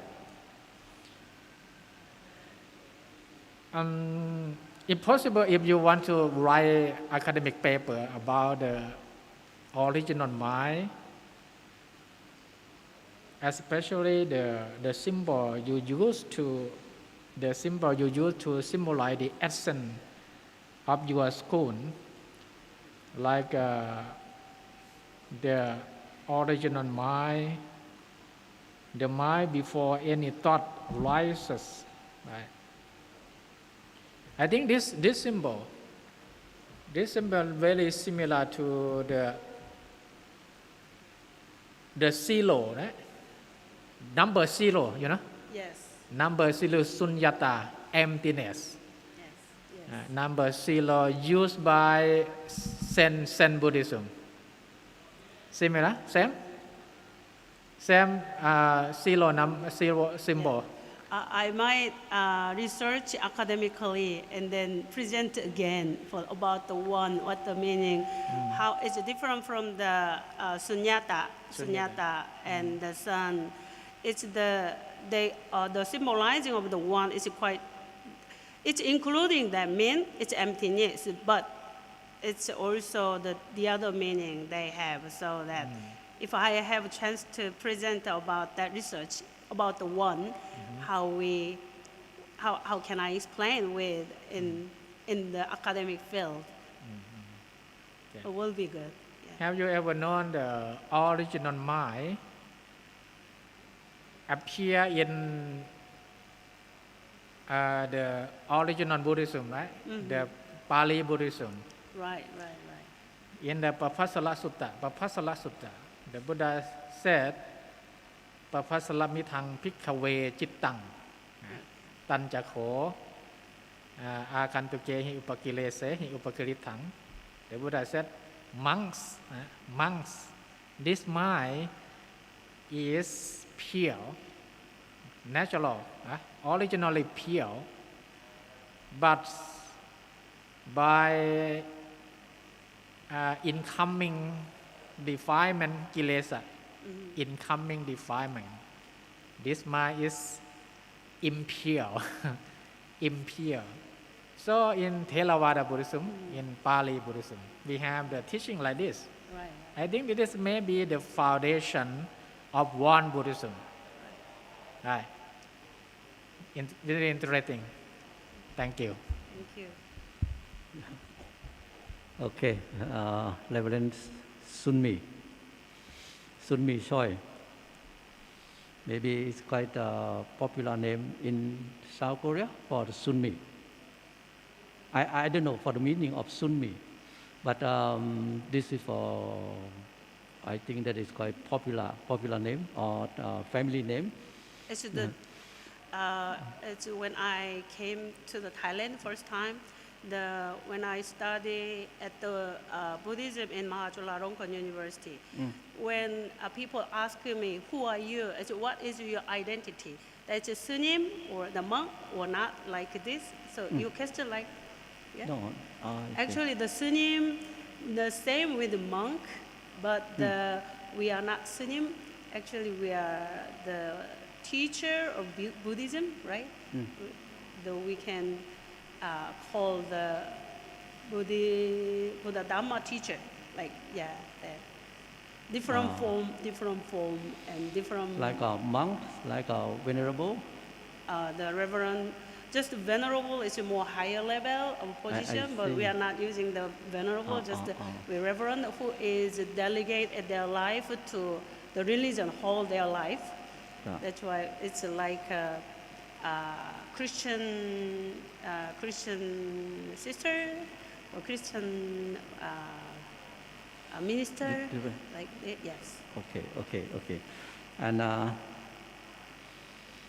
very nice to hear and to know about your section, your group in Thailand for one Buddhism, is it? Yes. Yes. And to know what your group has done in Thailand and in the world. And I also have to learn more about your group also. Thank you. Okay, very nice today. Okay, thank you. Thank you. Okay, this is my last questions. The master of one Buddhism, Yes. is he Park Chang Bin? Yes. That's okay? Yes. It's about 100 years ago. Yes. He was born there. So I am surprised that you have written in the great way. You said one Buddhism as a reform Buddhism and as a new religion. In fact, it is not a new religion. You can say like it is the sect or school or the new school. Yes, right. That one, so we still discuss about that one because when we explain about the reform of the Buddhism, Yeah. or we can say that one of different school. Yeah. Yes, I understand different- that. Different nuances, so that in Korean society, the traditional Buddhism Actually, they feel you are the one of our school. Yeah. They think, but the Won Buddhism itself, they feel we are reform of Korean Buddhism, because the Korean Buddhism nowadays they change a lot. But 100 years ago, they actually not working for the city person.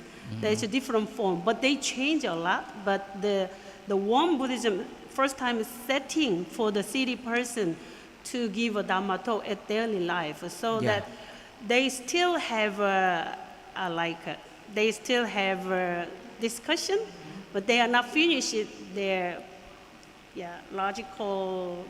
Yeah, I understand that, but you right, say right. that it's as a new religion. That means you try to. That means you create a new religion. For example, Christianity from Judaism, and also for Sikhism. Sikhism from Hindus and from Hinduism and from Islamism, from Islam. That's why they try to to reunite Hinduism and Islam together. Right, They right. try to solve the conflicts between both religions, Right, but right. they cannot reunite. Then Right. they create the new religions. But in this, when we try to get the teaching and the core teaching of the Buddhas, but by the way to propagate Buddhism in the new technique, even in the new, the new ways Yes. to propagate Buddhism and to to change the people mind that whenever we have to practice in traditional something like in Korea, maybe you can say that it is not the way can communicate with the new global life. This like this. So if you say this is a new religion, I think it is not correct in my opinion, but it belongs to ones of Buddhism in the new sects, but in different way of this one. So I agree that whenever the people try to deal with globalizations and also, but something again for sustainable development goal, that means we have to live in the world, not to harm and not to do anything, and we can live together. Maybe I study from the idea of Bodhisattva, see many people to be like a central being. We are one family. We can live together, even for environment and something else. I think so. So thank you very much for your presentations. But I have seen this only one for that one. Suggestions. Thank you very much. Thank you very much. Thank you. Thank you very much for commentators that give very insightful comments to this presentation. Thank you very much. So we hope that this presentation of a kind of new idea of Buddhism is very new to Thailand, so it's very useful for us to further study. The next presentation, it will present with the topic of the belief of Bodhi tree in Hindu society. Is going to present by Kandan Kumara Verma from India. So I think this one will probably present online. So please welcome.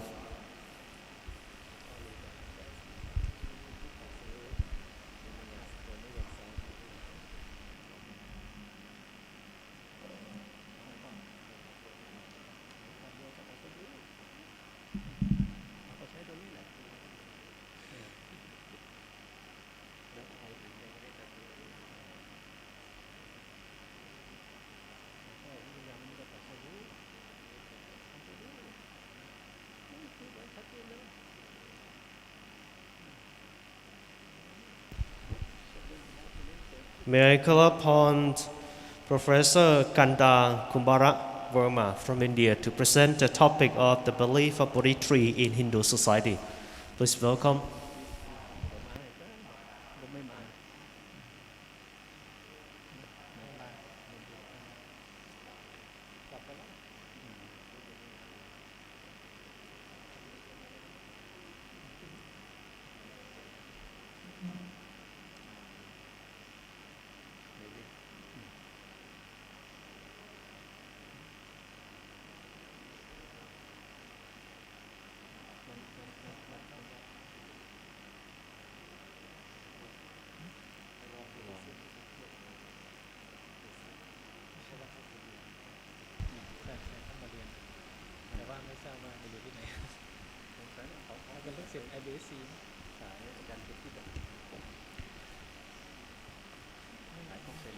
So would like to have a little bit patient because our staff try to contact with the presenter. Okay, so I think that this is the belief of Bodhi tree in Hindu society from India. As I've been to India when I study at University of Delhi, I went to the place of Buddha was born. It's kind of new experience for me, and think that Bodhi tree is a kind of symbol that Buddhist people respect. So as you know that even in Thailand, a lot of people also show respect to Bodhi tree as well. So today I think this topic will be very nice for us, and we're going to hear how the other religions that they have the perspective from different religion to show for us. In case that if you're ready, then just you can show you can show the presentation. ถ้าพร้อมแล้วก็สามารถขึ้นได้เลยนะครับ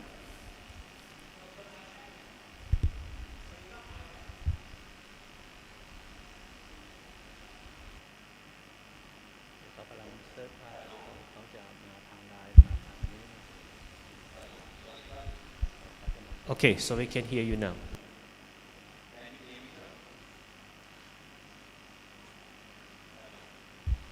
Yes, we can hear you.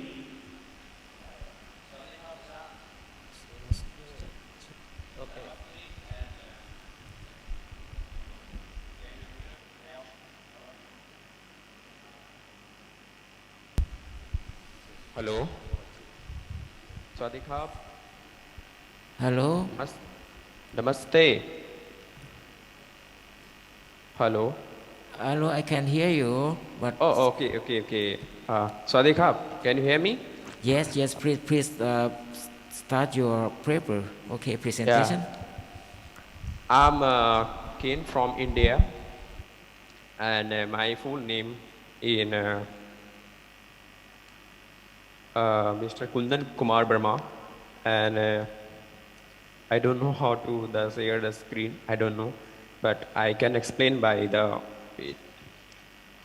So my presentation is important Hinduism. People tree has great importance in Hinduism.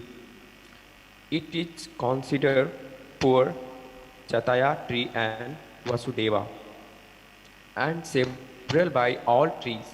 It is also called Vasudeva tree. It has been written in Hindu philosophy that the delights especially Lord Vishnu reside in the lives of people lives. However, there are some scientific reasons behind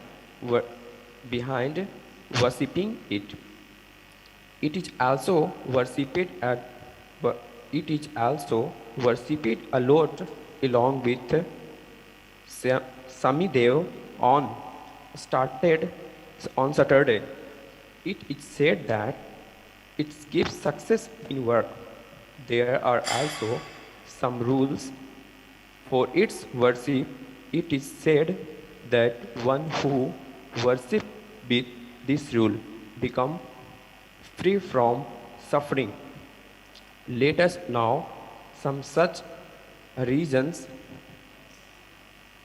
related to its worship.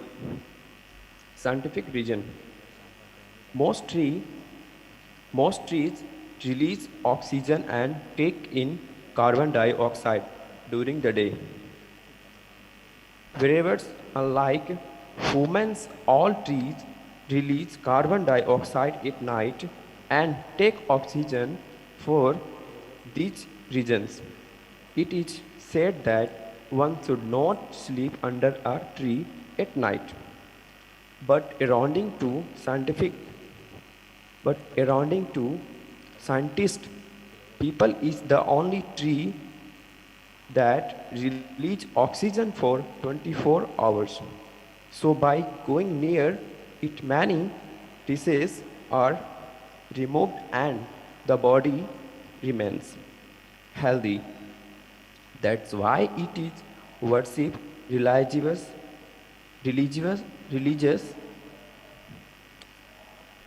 regions. There are interesting religions behind the worship of people tree. Lord Krishna has said in Srimad Bhagavad Gita.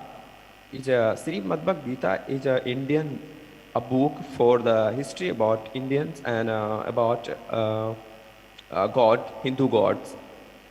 The Srimad Bhagavad Gita, that's Asvathaya. Sravri Krishnam, Mato, Molto, Bharamataya, Pradhaya, and Vasupinna Agotha. Sri Puja, Madhyato, Vishnupin, and Asvathaya. Name Namah me. I am the people in trees. In the core of people, Lord Brahma, Vishnu in the middle, and Lord Shiva in the foreground are worshipped in sign. Even in India tradition, trees and plants are worshipped as the form of decides. For these reasons, people is worshipped as a deity. For these reasons, people is worshipped as a deity. Worshipping gives auspicious results. Offering water to the people tree regularly fulfills the worship. Enemies are destroyed as well as lapping wealth, opulence, children's happiness is also attained. Its worship also provides relief from plenty defects. Many people believe in the worship of people tree on Amavasya and Saturday. By doing this, all the problems go away. Lighting a mustard oil lamp under a people tree gives a lot of benefits. If it is not possible to do this every day, they're doing it every Saturday also proves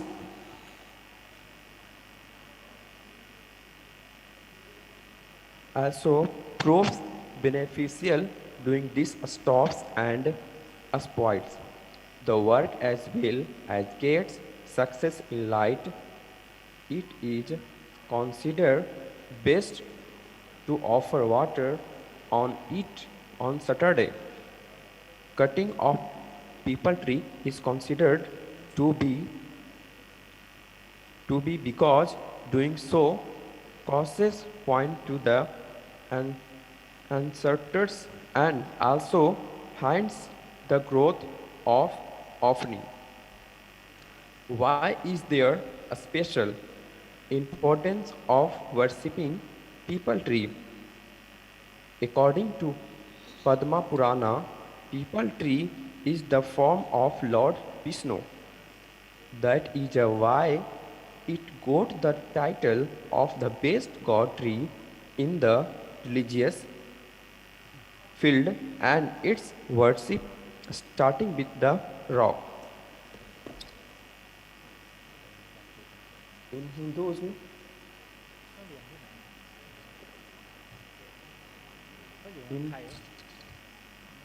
Hinduism, there is a law to worship people on many occasions. It is believed that on the day of Somavati, Amavasya, Lord Vishnu and Lakshmi ji reside in the people tree. The importance of people has been told in the Purans according to Padma Purana. There is a law in Hinduism to worship people on many occasions. It is a belief that on the day of Somavati Amavasya, on every Saturday, after water some raw milk to a peepal tree to do every Saturday offer water and some raw milk to a peepal tree, do 7 round of worship to sun, Shankar and people and apply the offered water in the tea and also say 4 times then Rahu, Ketu, Sami to Pitra, Dosa are resolved. According to astrology, people tree should not be removed or cut as far possible from its place. Worship of people brings stability in actions and thought stop wandering of mind. The reasoning ability of person increase by worshipping people remove the obstacles in the marriage. The reasoning ability of person increases by worshipping people removes the obstacles in the marriage and the marriage is complete soon. The blessing of people help in the growth of offering by making child birth easy and possible. Worship of people increase the tendency of charity in person. The flow of income become easy by worshipping people and many avenues of wealth are opened. Worship of people increase the intelligence of a person and making him longevity. And Indian people, hello, Achand, hello. Hello. Okay. Yeah. Go on. Yes, sir. I make a presentation, but I cannot show by my laptop because before I never I attend a Zoom meeting with us. So, if you have any questions, you can ask me about Hindu society or what they are thinking about Bodhi tree. Thank you very much, Kandan Kumara, for Thank your you, sir. topic, the presentation topic, the belief of Buddhist Bodhi tree in Hindu society. So I would like to pass this to Venerable to give some comments with the presentation. Yes, sir.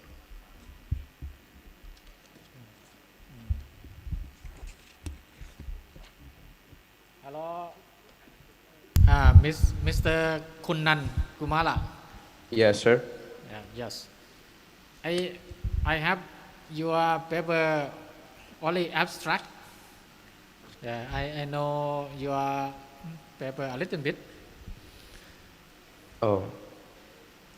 I don't know the detail of the paper. Yes, sir. I have just abstract. Your abstract, right? Oh, you have only do just you a- have full paper? Yes, sir. I have full paper and I want to share a screen, but I don't know how to share because before I never attend a meeting with us. So, I don't know about setting. So, can you teach me about setting? I'm sorry. Let me suggest you some information. Yes, sir. Here you mention people, right? People. Yes. It's one of Chai Chaitaya or Chaitaya. or Chaitya in Pali. In Pali, Chaitya. The original Pali word for body tree and Sanskrit word, you know. Yes, sir. Atsattha. Apsata. Yeah, Atsattha in Pali. Yeah. And Aswatha in Sanskrit. Aswatha in Sanskrit, sir. Yeah, Aswatha in Sanskrit. And Hindu Bible is the Viswa tree, Yes. also called Viswa tree. Right. Sanskrit. Yeah, Sanskrit. Sanskrit. Aswatha. Aswatha. And Pali Chaitaya and Viswa tree. Pali Atsattha. Aswatha. Yeah, Atsattha. Sanskrit Atswatha. Right. And Sanskrit Aswatha. Yes, sir. Maybe in ภาษาอินเดียปัจจุบันเขาเรียกอะไรภาษาอินเดียปัจจุบันก็ภาษาอะไรHindi. Maybe Hindi people, right? Hindi language is people tree. People. Yes. Oh, right? People, Yes, people. that's right. People tree. People tree. So I would like to you study more in Vedic. Veda. Yeah, Veda. Like Katha Upanishad. Yeah, Katha Upanishad. Katha Upanishad mention about Aswatha tree. Aswatha. Yes. Yeah, Aswatha tree. And also in Bhagavad Gita. It's Bhag. Yeah, mention about this. Aswatha Yes. tree. In there, the Bodhi tree or Aswatha tree symbolize in Buddhism, you know, symbolize the tree of awakening. The tree of awakening. Yeah, tree of awakening. But Yes, in Buddhism. Hinduism, this kind of tree symbolize the immortal Brahman. Brahman, yes. Brahman. Called is Brahman. Yeah, reality. The immortal reality. Brahman. Yes. Brahman. Yes. Hindu people respect too much to Brahman because If he's possible, the. if Yes. possible, you should study more in deep in the Veda. Veda, text. yes. Okay, thank you. Welcome.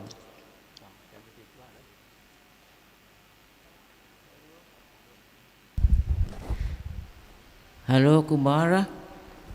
Yes. I have one question.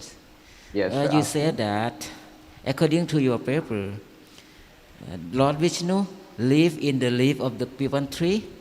Yes, sir. Yeah, I heard from some the Vedic literatures. They respect to the neem tree, okay? Yes, neem tree of Yeah, the neem tree. Two. The neem tree and the Pivan tree. On neem tree, the Mata Kali, you know Kali and Durga on she stay on neem tree, and Hindu people respect to neem tree and have so much profit and importance in Hindu society to the neem and people tree, and also one name is Burr. Yeah, and one thing you have written in your paper, the Pivan tree also named as the Vishwa tree. Vishwa tree, that means the tree of the universe, okay? Yes, sir. Yeah.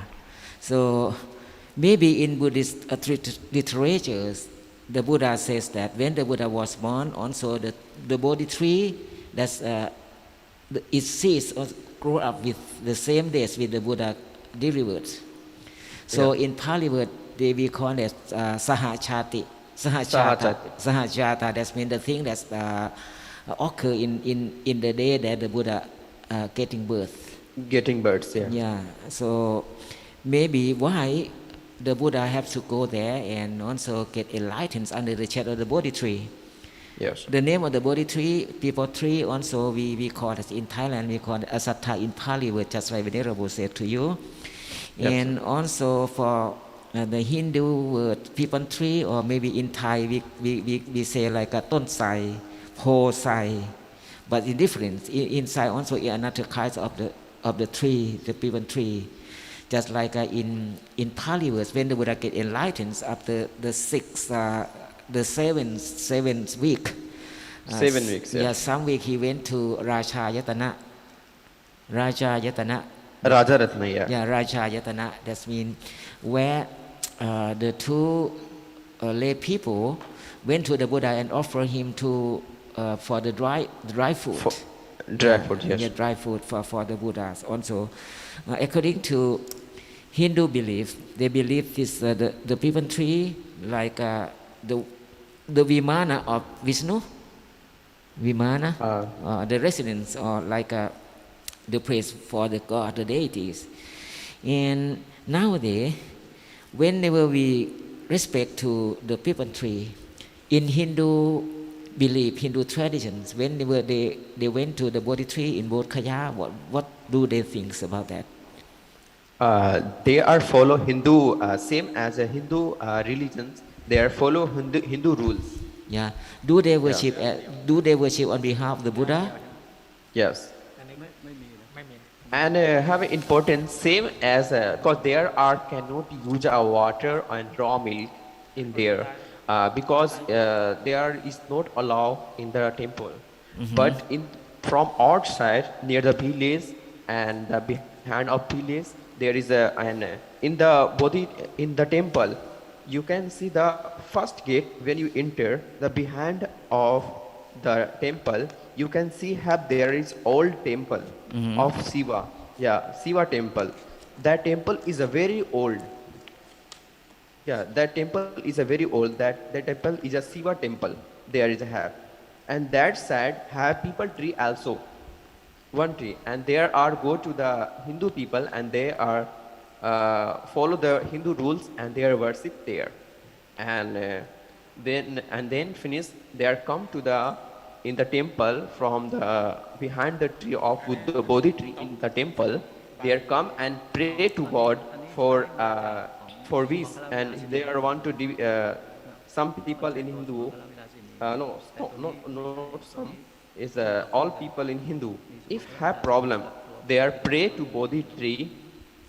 I want baby, and I want to get married, and I want money, and I want to be a successful in my life, and I want to take care to my family. So please give me strength and give me knowledge and make me careful and from bad vibration. And the Bodhi tree, when the Hindu people go to the Bodhi tree, Hindu people think about the Bodhi tree is the wave of positive, not negative. Or otherwise, around the temple, the wave coming is the positive way. And if bad people there go there, the brain and mind is also thinking it's a positive to start there.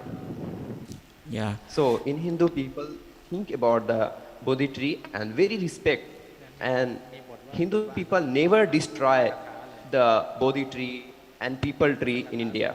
Yeah. So in our tradition also, we have to keep the Bodhi tree on behalf pay respect in the symbol like the Buddha image. So whenever we construct any building, any monastery, we try to implant the Bodhi tree. Traditionally, we got the branches or some seeds from India, and we planted in Thailand, just only for the symbol that the Buddha get enlightened under the Bodhi tree, the tree of the knowledge. But we respect the Bodhi tree as the represents of the Buddhas, but not asking like you said, lucky and something else for perfection in life. But so in Hindu tradition, I heard that in Jula, in Yamakawaka Chakupala, in Dhammabada, when and some the millionaires they don't have any children, they go for and asking from the deity from the great tree. Maybe the same thing. Yes. The people Hindu people this day Yes, can worship to the Bodhi tree and also ask something from the Bodhi tree. That's the holiness like this. Oh, thank you Yes, very sir. much for your presentations. In this Oh. Ajahn Virod, say something, Vinny? Okay, welcome. Okay, Kundan Kumara Varma. Yes, sir. Welcome. For the Bodhi tree, it is a sacred tree in Hindu also. Yes, sir. And they worship Bodhi tree. Again, please, sir. I mean for the Hindu, they worship Bodhi tree. Yes, sir. Yes, sir. Every Saturday, and all occasion in India have in Hindu in India have so much Hindu festival. Today is also Shokran festival. So Hindu people and Hindu Brahman, Hindu monk, the Hindu must- Brahman. Yes, sir. Hindu monk first go to the worship to the people tree and pray to God for save life, save country, and save the people. And please avoid the negative waves and take care to all the family and people also. And because today is the start Sokran festival in India. So last 2 year is the coronavirus increased from the China. So all gods, all Brahman in India, Brahman, they are worshipped to the Bodhi tree, people tree in India, like 7 or 8 days continue in 24 hours. It And all means Hindu is people, all Saturday. Kundan. It means Yes, that in India, not just only Buddhists worship Bodhi tree, even though Hindu also they worship it. And why they have to worship the Bodhi tree at Bodh Gaya? It's not general. I mean for another place. Why they have to worship Bodhi tree at Bodh Gaya? Why? Yes, sir. Do you remember, sir? Before is the Bodhi tree is the plant to the Asoka, king of Asoka. Yes, king of Asoka is from India, and he have in history in Hindu history the plants of 3 times about to the Bodhi tree, and Hindu before in 50 years ago, before the Hindu people don't respect the Bodhi tree because don't know about that what is about the worship there, because in have every village is the very old tree, people tree. So yeah, and after enlightenment to Buddha and Asoka the plant their people tree, and Hindu people the respect, because one time in India the all Muslim religions in India, they're cut off the tree to the people tree in everywhere in the temple, in the village, and they don't like to plants, don't allow to plants to the Bodhi tree. Okay. Many years ago, yeah. Okay. Thank you And, very much. Thank you very much, Kundan. Thank you, sir. Okay, Welcome, sir. I understand what that's. No? In this time too, Muslim people don't like Hindu people worship to people tree. Okay. Yeah. Thank you. ส่ง full paper มาส่ง full paper มาบอกให้ส่ง full Okay, so we'll ask you a full paper later. Okay. Thank you very much, scholars, Most welcome, sir. that you participate this afternoon section First, I would like to sincere thanks to Venerable Associate Professor Dr. Pramahā Sombun Vutikaro, the Dean of Graduate School from Mcu University. Second, thanks to Associate Professor Dr. Virod Intanon from Chiang Mai University and Dr. Pisit Kosupo from MCU Chiang Mai campus. On behalf of the host, I would like to express sincere thanks to all participants, all scholars, all venerables that join our seminar this afternoon session as well as in the morning part. Right now, I would like to pass the duty to the next session to Ms. Jantani to continue the next section. Thank you. ค่ะมาถึงกิจกรรมสุดท้ายแล้วนะคะในโอกาสนี้นะคะขอกราบนิมนต์นะคะค่ะ โอเคค่ะขอนิมนต์พระครูสิริสุตานยุทธผู้ช่วยศาสตราจารย์ด็อกเตอร์นะคะผู้อำนวยการวิทยาลัยสงฆ์ลำพูนนะคะได้มอบของที่ระลึกแก่ผู้ทรงคุณวุฒินะคะแล้วก็ผู้ดำเนินรายการทั้ง4ท่านค่ะ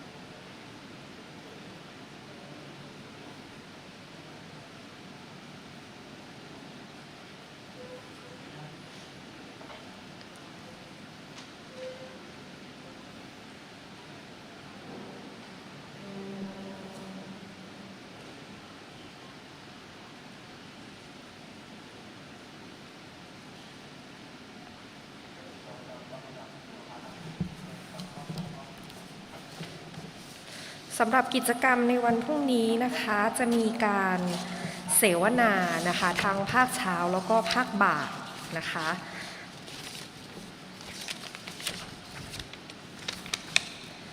ภาคเช้านะคะจะเป็นการเสวนาทางวิชาการระดับชาติภาคภาษาไทยนะคะเรื่องวิถีครูบาศรีวิชัยสู่อารยธรรมร่วมสมัยนะคะส่วนในตอนบ่ายนะคะจะเป็นการเสวนาทางวิชาการภาคภาษาอังกฤษค่ะในเรื่อง Contemporary Global Buddhist Trends นะคะแนวโน้มพระพุทธศาสนาในโลกร่วมสมัยนะคะ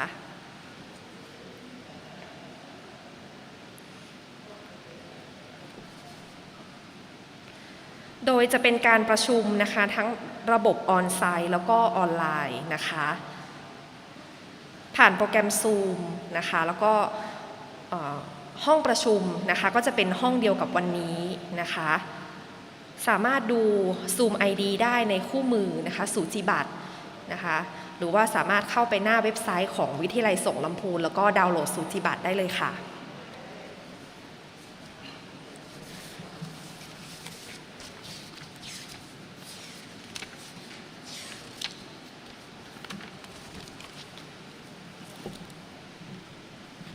For tomorrow conference, there will be 2 panel discussions.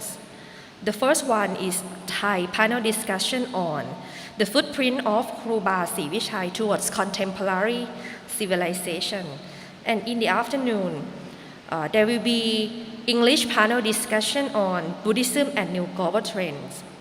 And importantly, there will be a keynote speech from Professor Dr. Volker Grabowski, Head of Department of Thai Study, Asia Africa Institute, University of Hamburg, Germany, on the topic of the footprint of Kru Ba Sri Vichai towards contemporary civilization.